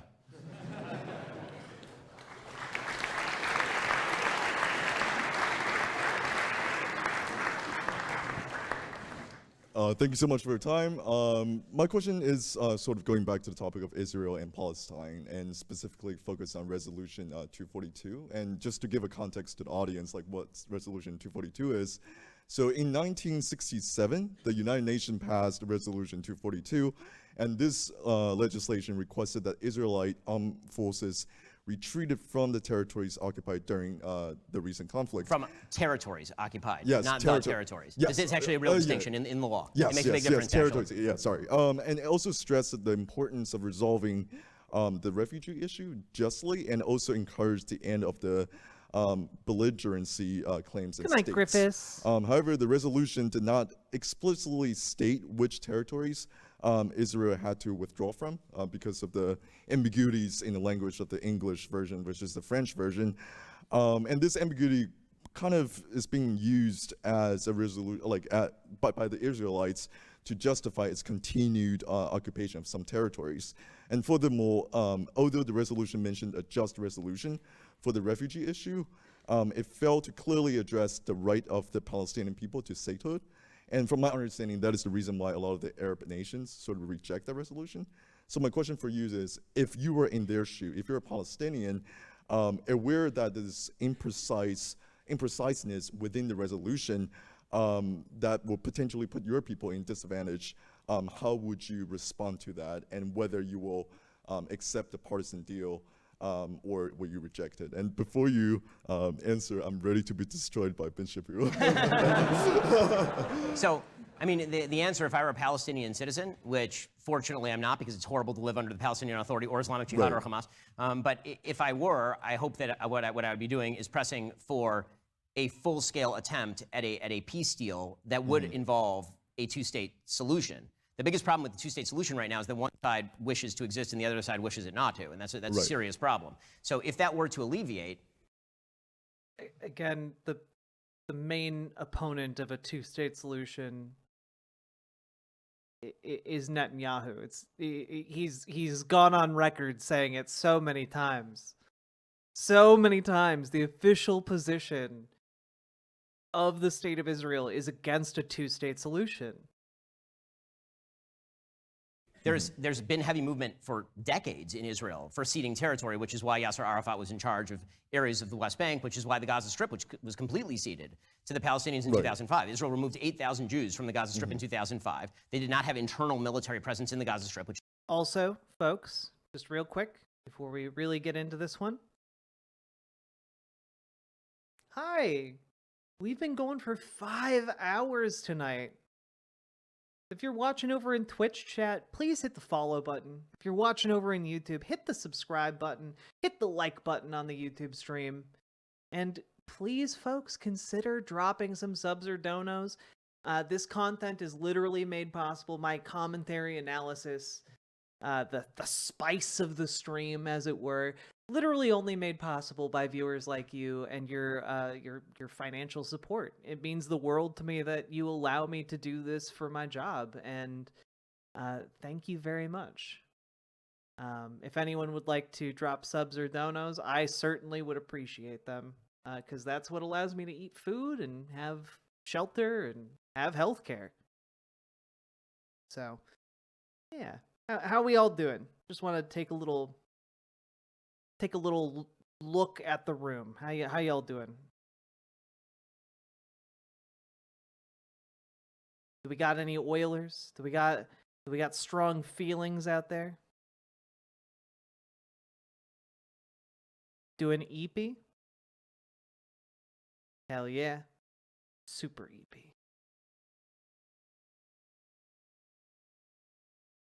Beep beep boop beep beep beep.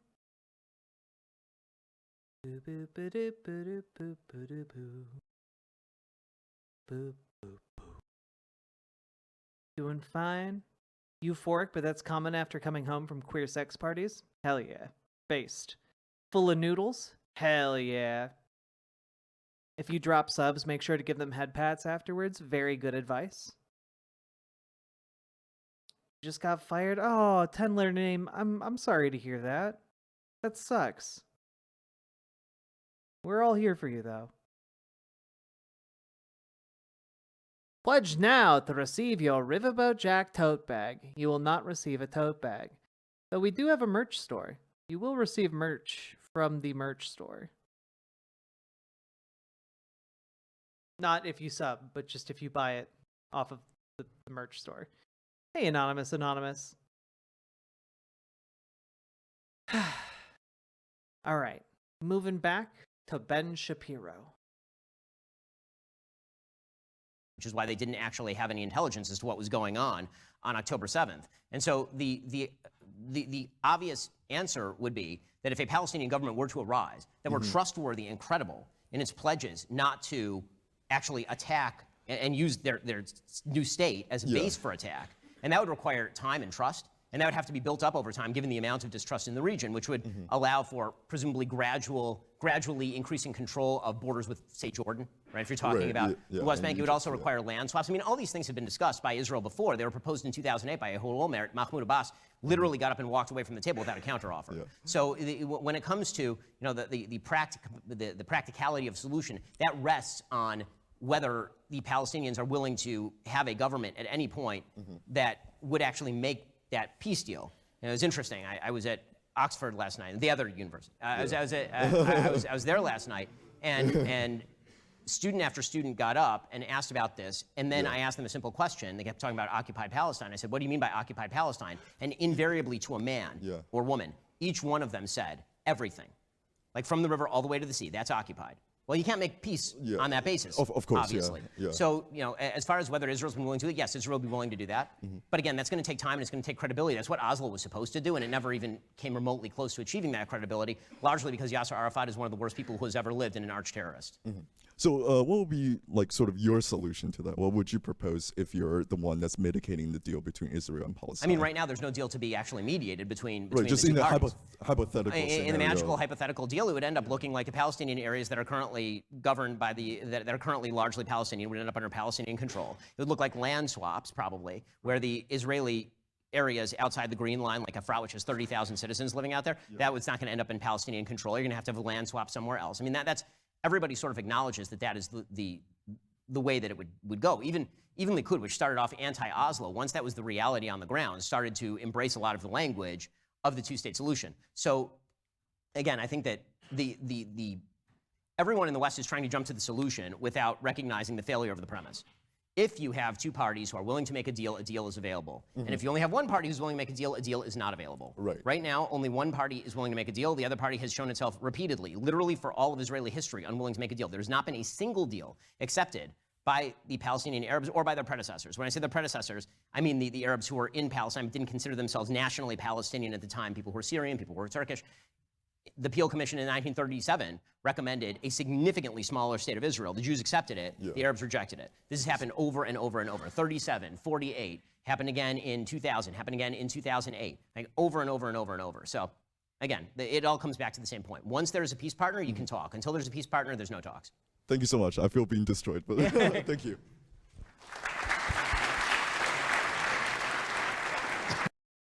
And the thing is, like, Ben Shapiro is correct insofar as, like, well, and if until both parties are ready to accept peace, like, there can't be any peace. That's true. Like, as far as that goes, that's true. But he has the belligerent parties, maybe not mixed up, but like the main roadblock to peace right now is not Hamas.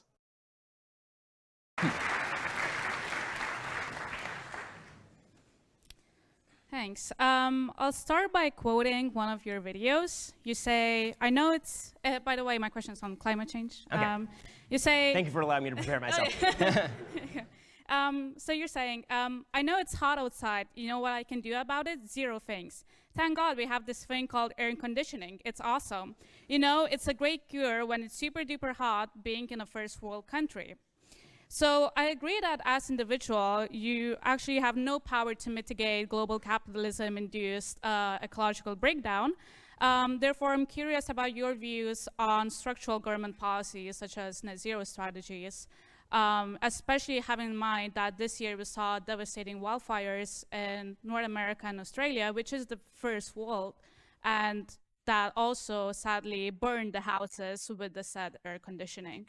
So when it comes to wildfires, first of all, a lot of controversy as to whether the extent of wildfires, which actually have not become more common over time, whether the extent of the damage of wildfires is driven Citation needed. by climate change or whether it's driven also by bad forest. Sorry, just real quick. Just real quick.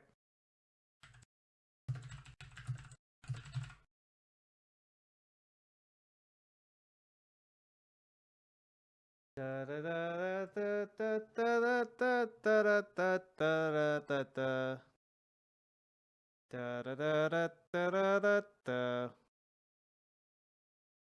Da da da da da da da. Since 1983, the National Interagency Fire Center has documented an average of approximately 70,000 wildfires per year. Compiled data from the Forest Service suggests that the actual total may have been higher in the first few years of nationwide data collection that can be compared. The data do not show an obvious trend during this time. Well, I wonder why not. I wonder why not. Could it be that perhaps this is not a long enough time span for us to see the effects of climate change?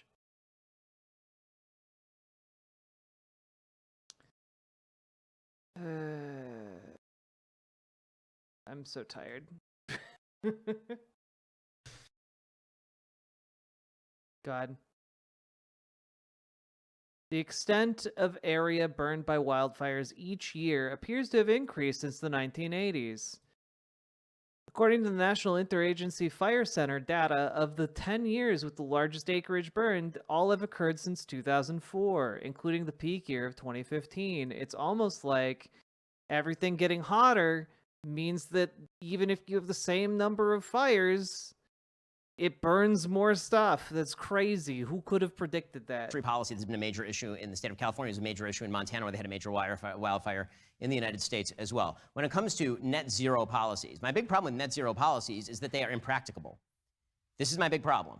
China is not signing on. India is not signing on. They're the two greatest polluters on planet Earth. For all the talk about the evils of global capitalism, it turns out that the giant communist state is the biggest polluter on Earth. China, by a large margin. It is not close. Okay, when it comes to other countries that are not first world countries, they have very little interest in whether or not they are emitting carbon, given the fact that many people are so poor they are burning dung for fuel. And it turns out that when you are attempting to survive past the age of 40, it's much higher priority for you to be able to survive using the resources at your disposal, including the single most effective and efficient source of energy on the planet, carbon-based fossil fuels. That is more important to you than whether it's going to warm incrementally over the course of the next 100 years. What human beings are good at and what human beings are bad at are two separate categories. Human beings are very, very bad at mitigation, and we are very, very good at adaptation.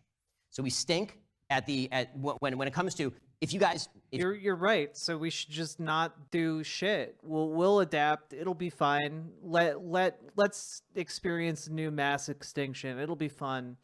It'll be fine. We'll be okay. If we save a penny today, we'll save a pound tomorrow. Human beings suck at this. We're really bad at it, which is why everybody in Europe, everybody in America, 10 years from now, we're all going to be doing austerity because we're going to be forced into it because everybody's bad at this logic. But what human beings are very good at is adaptation, which is why human beings migrate, which is why human beings build new inventions and innovate. So if I'm going to invest resources, the things I'm going to invest resources in are going to be not telling everybody they have to drive their car less, which is likely to be wildly unsuccessful. What I'm going to instead invest my money is in building better levees in New Orleans. So when the hurricane does hit, the entire town doesn't get flooded. Right? Building better infrastructure, mitigating the damage is where the money actually should be going, and is going to be a lot more practical in both the near and the long term than attempting to tell everybody that they're to turn their air conditioner to 75, or tell everybody that they can't drive their car as much. Meanwhile, half the globe is not on board with any of that, right? Half the globe doesn't care about that, and they're not going to care about that until, ironically, they've reached first. Fun fact, China is currently building the world's largest solar power plant, capable of supplying the entire country of India's power generation needs. But sure, Ben. First world standards via the power of capitalism. So my big problem with the climate change argument is not whether it's happening. I'm fully willing to accept anthropogenic climate change as a reality. My big problem is that the solutions that are being proposed for that are not in any way serious or practical. The only way that human beings have ever gotten out of problems of this sort is through innovation. And the real litmus test is who is willing to humor nuclear power. Right? That's the real litmus test. Many of the same... You know, the thing you are opposing right now is the innovation, Ben. That's what you are currently opposing right now in this conversation. People who are trying to push against mitigating factors on climate change are also pushing against nuclear power, which seems to me totally crazy. Thanks. A couple of fact-checking things. I actually graduated this year and now work as a climate economist. I did my dissertation on climate disasters. that's pretty cool. So actually, there are multiple studies saying that wildfires and other climate disasters are caused by climate change. And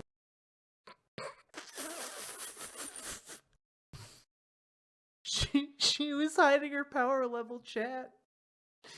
She just dropped the weighted clothing. Just went whoop. Oh my god. Rock Lee in here about to body a bitch. and their increase are definitely caused by climate change. Also, China emits much less CO2 per capita than US or per Germany. Per capita. Oh yeah, but that still kind of matters. Well, no, what actually matters is the amount of Oh my god, dude. Oh my god. How did he post this? Why I thought this was going to be like him dunking on like college kids who didn't know any better. But this is like they literally came. This is like the scene in the mobster movie where like they sit down for a nice Italian meal, and then like midway through the conversation, like the signal is given, and then just every other patron in the establishment turns and just starts blasting. That's what's happening here. carbon that's going in the air. That's what actually matters. Yeah, but then like who to blame when we are answering the question who to blame for CO2 emissions? America's carbon emissions have been going like this, and China's carbon emissions are going like this. So if I'm focusing on who is to blame, I'm probably going to try to focus on the people who are going like this, not the people who are going like this. Sure, go ahead. Just the last question, then, if I'm sure, trying to answer. Weirdo. So your solution to climate change is adaptation, so more technologies, which is great. My question is, when it comes to actually developing countries that are bearing most of the cost of climate disasters and climate change, and they do not obviously have the money to implement all of those high-costing technologies that the developed world can, what would be solution for them? I mean, the solution for them presumably would be in terms of mitigating against climate change, the building seawalls for them too. I mean, if we can give our foreign aid to corrupt. Oh, poor Ben Shapiro. You can tell he's not doing okay in this debate, and he's also suffering from PTSD flashbacks to when he said to an entire college university classroom that if they needed to, they could sell their houses after the sea levels rise and those houses had been flooded. Just sell them and move, he said to them. And ever since then, he's been haunted by this. Foreign governments to embezzle, then we can certainly attempt to build some seawalls in low-lying coastal areas of third world countries. That seems like if you're going to give foreign aid, that seems like not a terrible place to give the foreign aid. But as far, I do reject the generalized argument that the first world owes it to the third world because of climate change, because the first world is the first world and the third world is the third world. I just fundamentally reject the idea that capitalism has been a process of exploitation of the third world and enrichment of the first world, when literally half the world's global poor disappeared because they are not global poor anymore by UN standards over the course of the last 50 years, thanks entirely to the magic of capitalism. So you can't take the benefits and then reject the downsides. I don't think it works that way. Yeah, it's really rich for him to talk about, he can't imagine a magic wand, and yet he literally is talking about the magic of capitalism. Come on, dude. Also, 1 second, I need to battle this microphone.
back.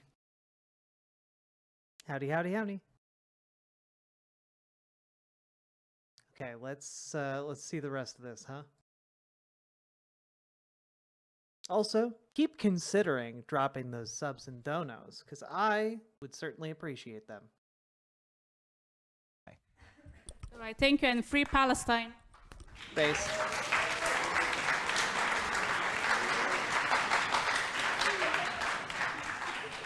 Which part? Really? Dude, that was actually an unhinged look. Just look at his face, dude.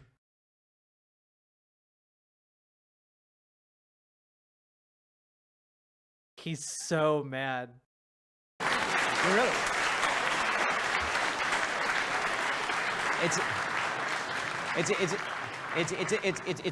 It's a serious question. What is it? I'm not going to comment on that. I mean, I saw you say from the river to the sea, so you can just say it out loud. Yeah, from the river to the sea. Yeah, there we go. Okay, I appreciate the idea that the Jewish state should be wiped completely off the map with the concomitant loss of life. But we're worried about climate change and the humanitarian aspects of climate change over the course of the next 100 years. Sure. Okay. Okay, thank you. Oscar, so we're moving back to the floor now. Is there anyone on the floor who would like to ask Ben a question, and we'll get you a mic? I see a lot of hands. I think we'll head over here first. Can we get a mic over there? Yeah.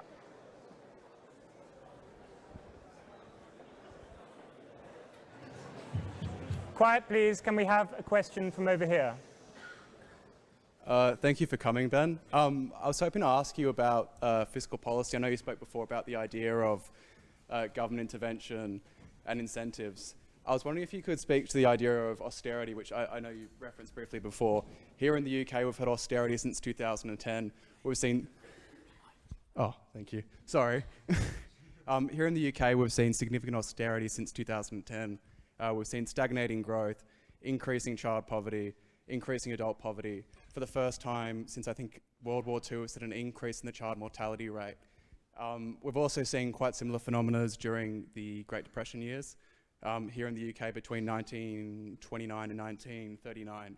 I was wondering if you could speak to the idea that you think that's not as a result of austerity, and why you disagree, why you think that austerity policies will produce more benefit than fiscal spending. So in the short term, austerity policies do hurt, obviously. I mean, when people get dependent on the government spends oodles and oodles of money, and then the money disappears, the incentive structures change, and that creates an enormous amount of suffering in the short term, which is why you should try to take care of these problems before you reach austerity in the first place. The idea of debt... But what we've seen is that the austerity never goes away, Ben. Once you adopt the austerity policies, austerity continues and deepens over time. Because the austerity is actually a handout to the wealthiest corporations in the country. It's a handout to private companies. And they are going to continuously demand more and more and more. And where are you going to get that? You're going to get it not by taxing those companies. You're going to get it from cutting social programs, taxing working people more. It's not rocket science. Led growth cannot be sustainable forever is sort of the argument. That eventually you have to pay the bill. And when the bill does have to get paid, you only have a few choices. One is to radically increase taxes, which leads to business stagnation, much of the stagnation that you're talking about. Now you have just a series of really, really bad options. Right? So I'm not recommending austerity in terms of, preemptive austerity. I'm recommending restructuring these things in ways that actually are sustainable.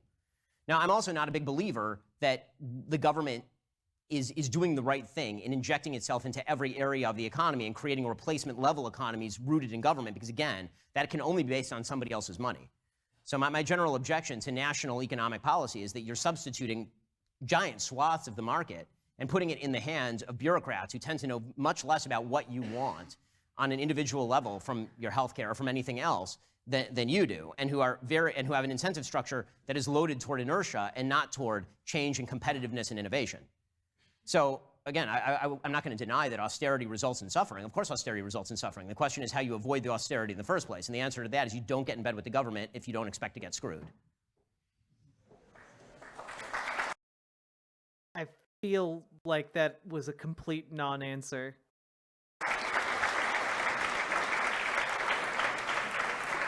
Super, thank you. Let's go over that side. Can we get a microphone to that hand? That one, just sort of, I can't really see the person. Yeah, there we go. Perfect. Thank you for coming, Ben. I have a question on gun control. You raised two main points. Firstly, that it's impractical and ineffective to take guns away from a society like the US, which already has guns. And secondly, that you have an ideological belief in the right to bear arms.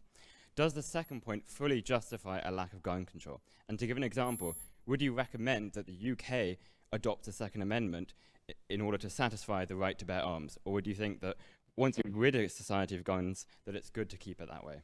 So I think it depends on the threat level to the society and the level of societal fragmentation. So I think that the answer is that I do believe ideologically in the right to bear arms to protect yourself. However, I think that the right to bear arms does not include owning nuclear weapons, for example. Right? So in my situation, I also believe that threat levels are different to different populations. And so it depends who you are in society. It depends how well the society can protect you. And it depends on the possibility of a government going truly tyrannical and violating your core rights. And so that's not going to be the same between every society. So, you know, I'm hesitant always to speak on foreign countries because I know way less about them. You know, I know way less about Britain, as I've said, than virtually anybody in the room. But when it comes to the idea, if you have a functional system, I'm very hesitant to tamper with functional systems as a general rule. And do you believe the UK is a functional system in terms of gun control? I mean, I think that the UK is. I would have to look at the murder rates, and I would have to look at where the crime is located, and They're I have much to lower look than at the US. I mean, I'm going to beg off for lack of data. I mean, before I start making policy recommendations in the UK and running for parliament, I feel like I should know a little bit more about your country. I can't even spell correctly here. Okay, thank you so much. Okay, super.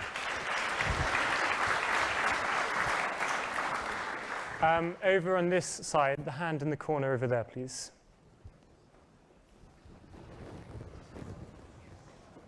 Thanks, Ben. I'd just like to ask a question about the internet and how we debate. I'm wondering what you think about this sort of internet bubbling thing where people get views that are regurgitated that agree with them. And whether that feeds into the way we debate, where we debate with slogans. You know, Brexit means Brexit, we've had enough of experts, to choose a right-wing example, because I think that's more amenable to the audience, as opposed to actually engaging with the substance of what people believe. And whether that feeds into the cancel culture that we're seeing in our society, that it's almost, if you like, an emotional response to not being able to support what you believe because it's being reinforced by you just seeing the same thing. Well, I mean, certainly the internet has made us more atomized. The promise of the internet, which is that we would all be more interconnected, was only true in the sense that we're more pissed off at each other. But the idea that it's so interesting to me that Ben Shapiro knows and uses the phrase atomized, but can't connect that with its with its usual implications in capitalism. It's very strange to me. Internet has been a great unifying body, and I'm speaking as someone who's made a lot of money off the internet. The internet has been just an unalloyed good in terms of the political discourse is obviously untrue. The echo chambers that have emerged are really a problem. It's why I make a habit. I mean, I have people on my show on a fairly regular basis who disagree with me. I try to have conversations with people who disagree with me. Actually, Alex and I just had a conversation today in which we completely disagreed on everything religion related, and it was a lot of fun. It was really enjoyable. So, you know, I agree with you that the current online, but I will say there is a subsection of the internet that is quite good. Right, there is a subsection of the internet where people actually are having these long-form conversations, and they're becoming increasingly popular. I think that, you know, a lot of the formats are not conducive to this. TikTok obviously not conducive to it. Snapchat not conducive. Like anything that's like a minute or less is not going to be conducive to that sort of thing. But long-form audio is actually having a moment right now, and I think that is quite a good thing. So I want to, you know, talk about the benefits as well as the drawbacks. But yes, the sort of algorithmic siloing is incredibly dangerous and leads people to believe that their arguments are convincing when they are not, and leads them to believe that they don't have to examine the other side of the argument because everybody else is just a dumbass, because that's what people on the internet say. Man, it's crazy that you would say that, given your organization is literally funded by billionaire propagandists, to be billionaires to be a propaganda outlet. That's crazy. Thanks, Ben.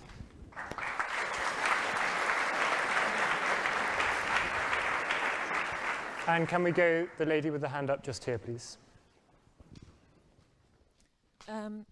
Thanks for speaking. This is a political question, mostly about America, but also the West in general. Do you think, because of the rise of extremes in political views, almost what do you think will happen to a lot of Western political systems? Like, will they collapse, or will they have to drastically alter themselves to kind of maintain order? So I think that what we're actually seeing is a fragmentation of the body politic over viewpoint, and that's resulting in a lot of polarization, especially because the top-level governments do have so much power. So in the United States, which, again, I'm going to speak about the U.S. because that's what I know best. In the United States, the federal government simply has too much power, which means that everybody's incredibly invested in federal politics in a way they're not invested in the stuff they should be invested in, which is actually local politics, like how their actual local community is governed. So if you believe that the federal government is going to step in and is going to simply squash you, then it becomes a matter of life and death who the president of the United States is, when for much of American history, no one actually cared all that much who the president of the United States was, and didn't seem to make a huge level of difference. In fact, huge. Yeah, no one cared about who the president was. That's why they restricted voting to only white men with land. No one cared about it. Swaths of the 19th century were precisely that. The maximization of the power at the top level is a real problem. And this is something that Montesquieu was talking about hundreds of years ago. I mean, the idea of devolution of authority to the lowest available level so that you can have more homogenous communities deciding for themselves how they wish to live and let their neighbors live as they wish to live. And then the amount of authority delegated reducing as you move up the chain. I think that's the good way out of this. The bad way out of this is violence, fracturing, mass riots in the streets, people reacting very strongly to that by electing ever more polarized governments in order to hit the enemy. And I think that's incredibly dangerous. So I'm a big fan of federalism in the United States, and I think there needs to be more of it pretty much everywhere. Localism and federalism are an answer to a lot of these questions. And do you think that riots and stuff are inevitable? Again, I think that when people feel as though they have lost control of a situation, they tend to riot. And I think that's also, again, fomented by the internet culture that does favor the most extreme expressions of viewpoints. I wouldn't even say the most extreme viewpoints, because I'm not sure that's even true. It's the most extreme expressions of the viewpoints. And the most extreme expression of any viewpoint is going to be violence. Cool. Thank you.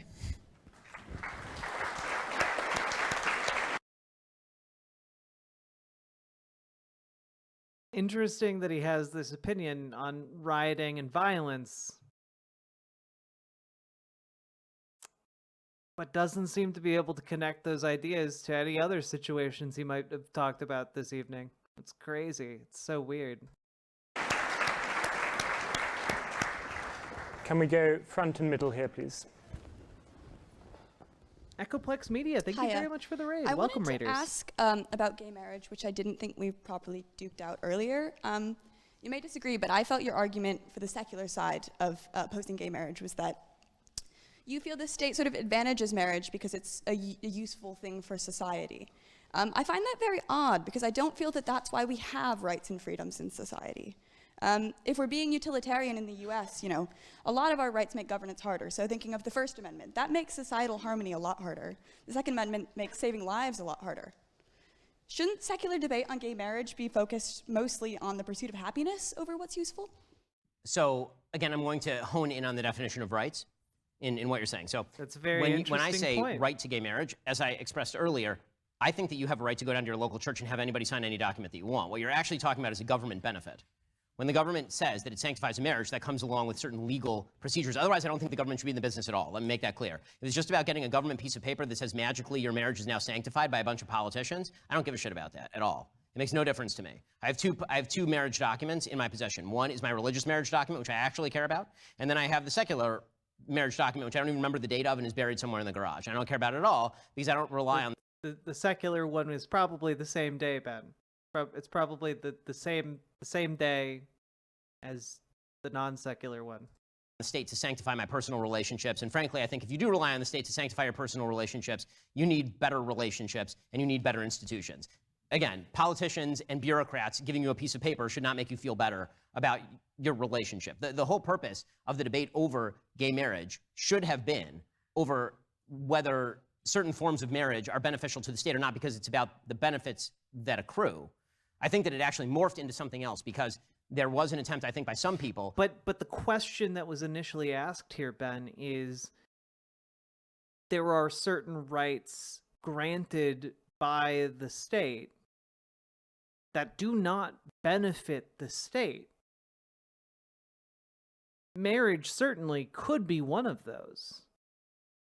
right? The questioner was asking like about how, like, you know, was asking a different question that you're just not asking, or you're just not answering. To suggest that because the state hits a stamp on a piece of paper, this grants quote unquote moral credibility to the thing. I'm not in favor of the state granting being the arbiter of moral credibility on personal relationships in general. I just don't. I don't think that that's the state's business. I do think that it's the state's business to incentivize or disincentivize particular types of behavior. And in this case, I don't think it's the state's business to disincentivize particular types of sexual relationship. But I do think that it's very much in the state's interest to incentivize particular types of familial relationships. But again, it's not in the state's interest, for example, to allow citizens to have guns. In Ben Shapiro's conception of like a widespread citizen uprising, it does not serve the state to have this well-armed population, right? Like, clearly the state would have a better time, an easier time, again, according to his arguments, if the population was unarmed, have an easier time governing. So clearly some rights do not benefit the state, and yet are still rights. I feel like he did not answer that question at all. Okay, I think we have time for one more question. We'll go back corner over there, please. My question is going to be about the Israel-Palestine issue, and let it be known that I'm not a big from the river to the sea kind of person. My question is about your claim about Israel always having its doors open to peace for a two-state solution, and I just don't think he's about to call out the bullshit. I can feel it coming. This narrative is true. I don't think that any Israeli prime minister since Yitzhak Rabin has really had their doors open for peace. And Yitzhak Rabin, the most open for peace Israeli prime minister of all time, was shot by an Israeli extremist who was motivated by Jewish fundamentalism, which as a Jew I find really appalling that was the closest we've ever got to peace, and it was our very own religious fundamentalists that stopped that from happening. I don't think that Israel does currently have its doors open for peace. Benjamin Netanyahu has made his voice opposed to the two-state solution very often. Israel is under the control of a minority settler population who are not willing to give up on the land of Judea and Samaria, which is land that needs to be given up in order to achieve peace. So I just don't think this is true. And yes, I don't think Hamas has its doors open for peace either. But this does not change the fact that Israel is culpable for also this current situation in which it is not willing to negotiate because it views the entire land as its own. Look at the nation-state law. The Judea, Samaria, Golan, everything, it's all meant to be exclusive Jewish sovereignty. Okay, so let's talk about the history for a second. To suggest that the last Israeli prime minister who's in favor of peace was Yitzhak Rabin, I'm sorry, but it's just historically inaccurate. Shimon Peres, who was Yitzhak Rabin's partner in the peace plan, was prime minister. Ehud Barak, who is so far to the left that he makes Yitzhak Rabin look like a piker, was the prime minister and offered a peace deal in 2000. Ehud Olmert offered an incredibly generous peace deal, much... Again, if the deals being presented are poison pills, if they are deliberately, like, have portions of them that the people giving the peace deal know their adversaries won't accept, they're not peace deals. And that is, to my understanding, the issue with all of the peace deals he's listing here. Much greater even than the 2000 peace deal rejected by Arafat to Mahmoud Abbas. So that's just historically inaccurate. The idea that Yitzhak Rabin was simply willing, even at the time, this is not even what the Oslo Accords say. The Oslo Accords really kind of embody some of the things that I was saying about a gradualistic process of surrender of some parts of the land, which is why you still have areas A, B, and C. When it comes to the idea that Israel as a whole is somehow culpable for a terrorist group that calls for its extermination, running into its center and murdering 1,500 Jews. Again, I wonder if the asker is going to point out that Likud has the same principles in its guiding documents since the 70s. I wonder. Is deeply immoral. That's deeply immoral. You're not talking about people who are arguing in favor of some sort of land for peace settlement, the people who ran in are arguing for the extirpation of every Jew from the region. Every Jew. And as far as the idea that Israel is somehow ethnically intolerant as opposed to its neighbors, that's untrue as well. Israel is 20% Arab. Gaza has 0 Jews, 0. And there are a different set of laws that apply to the Arabs within Israel than the Jewish people in Israel. They have a Jim Crow state. I don't think this proves the point that Ben Shapiro is hoping it does.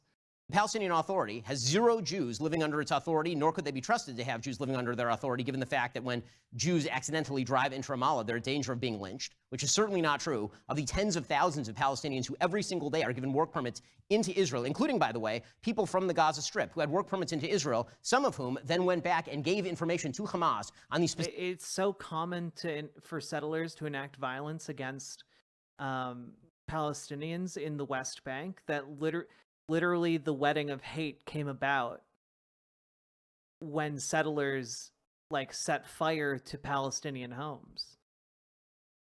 I know I hate to continually bring this up, but Israeli settlers literally burned a 1-year-old baby alive. And then afterwards had a wedding where they gloated about it and stabbed images of the baby. And currently, one of the people sitting on their National War Council, one of the 5 people dictating the course of this war, was at that wedding and defended the actions of people who were there. He's also a convicted terrorist, Itamar Ben-Gvir. Specific locations and number of people in each house in these various moshavim, those are the villages, in the Gaza envelope. So to suggest that it's Bibi Netanyahu's fault that Hamas murdered 1,500 people, again, ignoring the fact that Hamas has been firing rockets on Israel continuously for about a 17-year period at this point, spanning governments of both... Real Radham, thank you very much for the raid. Welcome, Raiders. How y'all doing? Hope you had a good time with the best mustache on Twitch. Thanks for coming in. We're just covering the end of this debate gauntlet that Ben Shapiro participated in at Oxford, University of Cambridge. And for some reason, he put this up on his YouTube channel in full, and he just gets bodied for basically 40, 50 minutes straight. It's wild. Both the left and the right. Bibi Netanyahu wasn't even prime minister 1.5 years ago. It was Yair Lapid, who was very much to the left. So to make... Yair Lapid is not a leftist. He's not to the left.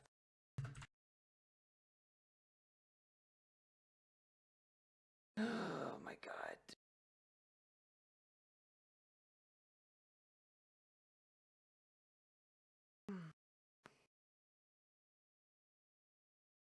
It's maybe about as left as you get in the Israeli government, but it's not left by any stretch of the imagination. We had a lovely stream covered David Icke on InfoWars with a surprise appearance of totally not Elon Musk. Also, folks, go follow Real Radham over on Twitch. An excellent content creator. And again, best mustache in the biz. Make the argument that somehow Israel has a responsibility to make a quote-unquote 2-state solution with the current partners is totally crazy. Who's the partner? Yeah. It turns out you need to make peace with people who are not your allies. That's crazy. Yeah. It turns out you don't make peace with your friends. You make peace with your enemies. And the only peace deal that will work in this circumstance is a 2-state solution. And yet, it's very interesting that Ben Shapiro talks about how the doors are open, but how could we ever possibly have a peace deal with them? It's very interesting there. Yeah, Ben Shapiro added, wanted everyone to know that this was a very heated debate gauntlet. It would be one thing to argue if there was a liberal-minded partner that actually sought peace. But what you're talking about... It'd be one thing if you were talking with a friend that you didn't need to make peace with already. You make peace with enemies, Ben. I don't know what to tell you. Is a Palestinian the most liberal partner that is there is the Palestinian Authority, which right now, today, is paying Hamas terrorists a stipend for having killed Jews. Those are not people you can make a peace deal with. I mean, I understand that Hamas... Is that true?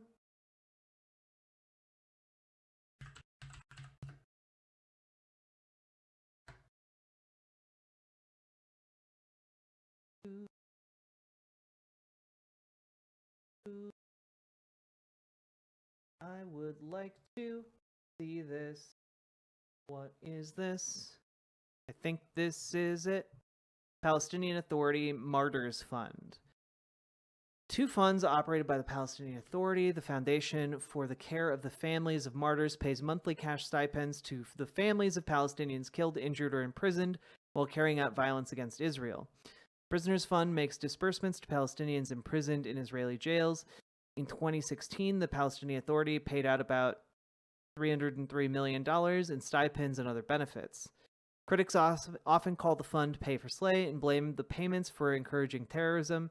In 2007, the World Bank argued that the fund did not seem justified from a welfare or fiscal perspective. By 2014, mounting criticism of the payments led the Palestinian Authority transferring management of the Martyrs Fund to the Palestinian Detainees and Ex-State Detainees Affairs Commission of the Palestine Liberation Organization, PLO, which now disperses the government funding to recipients and their families.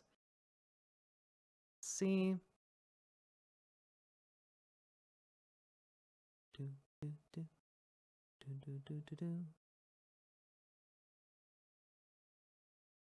Yeah, I mean, this seems not great. This seems really, really not great.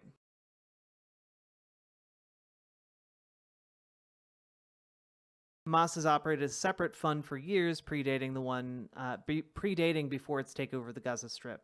Interesting.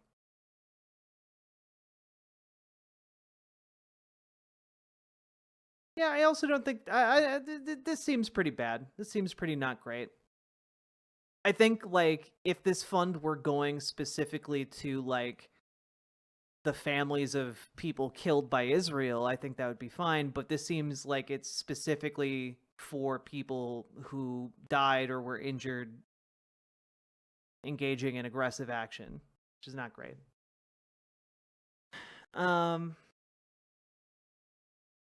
Yeah.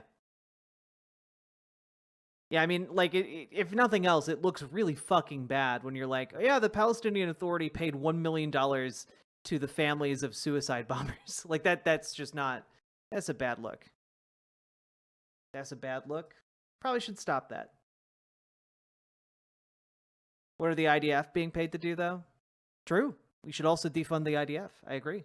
Defund both. Both bad. Not equally bad. IDF worse. Both bad, though. Hamas is not a group you can make peace with, but I do think that Israel has made a concerted effort to destroy every group it could possibly make peace deal with. In 2019, Netanyahu said that the best way to stop Palestinian statehood, which is his aim, was to fund and empower Hamas in order to further the divide between Gaza and West Bank. This is what he believed should be done in order to prevent Palestinian statehood. And second, when you talk about Ehud Barak, as being a leader who was very willing to open a peace deal, I think that the reason why the 2000 peace deal failed was because ultimately Israel was not willing to give up control. I mean, these are all young university students at Oxford, so yeah, they're basically a child.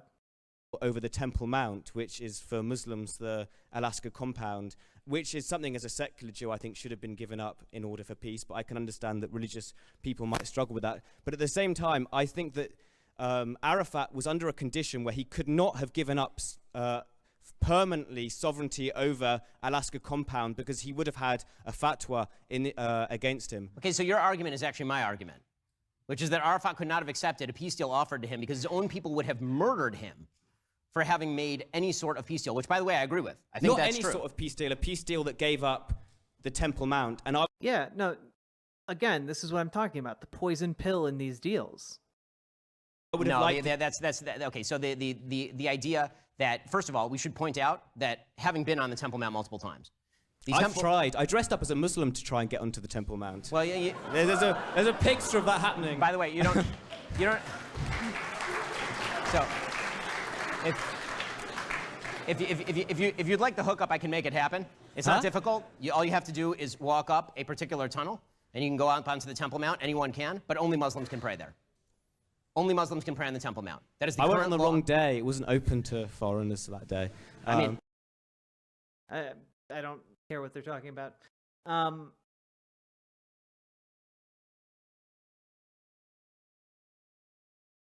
second.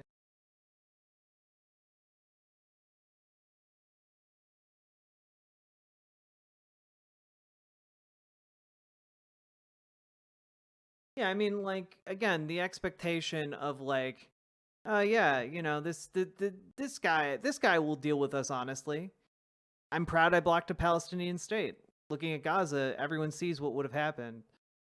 And he's specifically shit-talking the Oslo Accords. You and your journalist friends have been blaming me for almost 30 years for putting the brakes on the Oslo Accords and preventing the Palestinian state. That's true, he says. I'm proud that I prevented the establishment of a Palestinian state because today everybody understands what the Palestine state could have been. Now that we've seen the little Palestinian state in Gaza. Everyone understands what would have happened if we had capitulated to international pressures and established a state like that in Judea and Samaria, surrounding Jerusalem and the outskirts of Tel Aviv. He literally acknowledges his role in the past 30 years of blocking a two-state solution. He has literally blocked it since the Oslo Accords. Or at least shortly after the Oslo Accords. He's been trying to undo those for 3 decades. But I tried anyway. I'm just telling you, it is a fact of the matter. I've seen people arrested for attempting to pray, to open a prayer book that is in Hebrew on the Temple Mount. Only Muslims can pray on the Temple Mount. The Islamic Waqf is in technical control of the Temple Mount. So to put aside the politics of the Temple Mount for a second, once again, the argument that I'm making is that there is no party on the other side. Please name the party on the other side with which the Israelis should currently negotiate.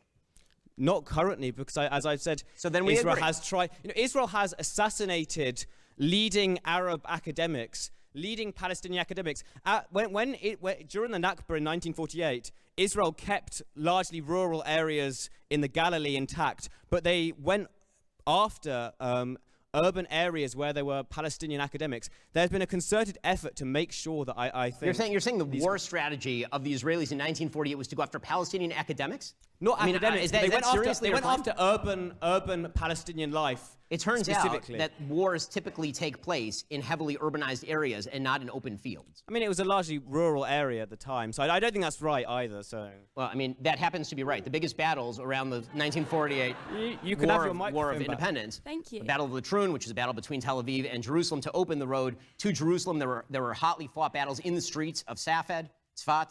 So, I mean, Al-Aqsa Mosque is the third holiest place in Islam, built on top of the location of the first and second temples, which are, despite no longer existing, the first holiest place in Judaism. Jews aren't allowed to pray up there according to the agreement, but technically shouldn't be physically going up there in the first place due to uncertainty about location of the Kodesh HaKodashim, which is a whole other thing I can blab about on Discord if there's interest.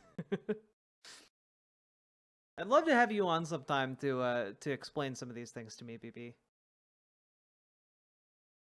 I mean, there are battles in every populated area of the region, clearly, because it was a war for the establishment of the State of Israel. So, 80%. Well,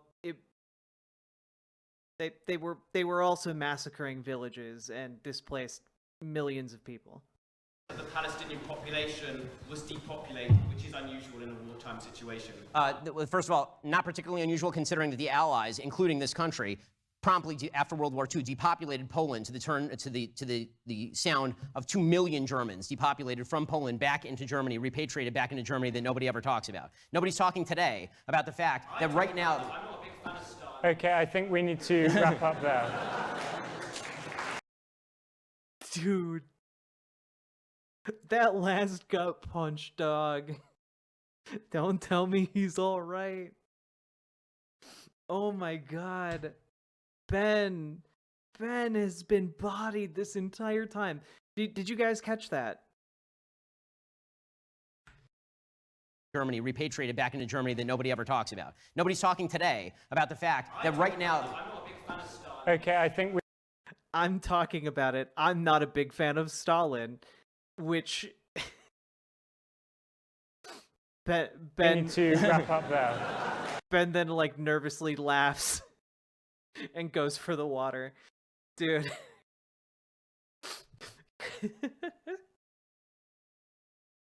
Oh... Because basically he's comparing what the mass expulsion of Palestinians to the horrible crimes of Stalin, and Ben has no answer for that.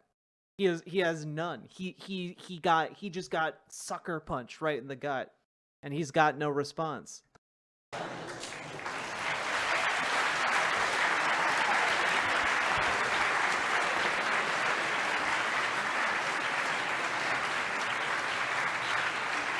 I honestly can't believe he put up this entire video. This is crazy to me. It makes him look so bad. Thank you very much, Ben, for being here tonight. And can we have one last round of applause for all the contributors tonight, the questions, and for Ben.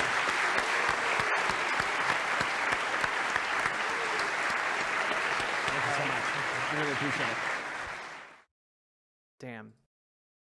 I'm glad we took the time to do that, even though it's like a 3-month-old like thing. That was great. I enjoyed that a lot.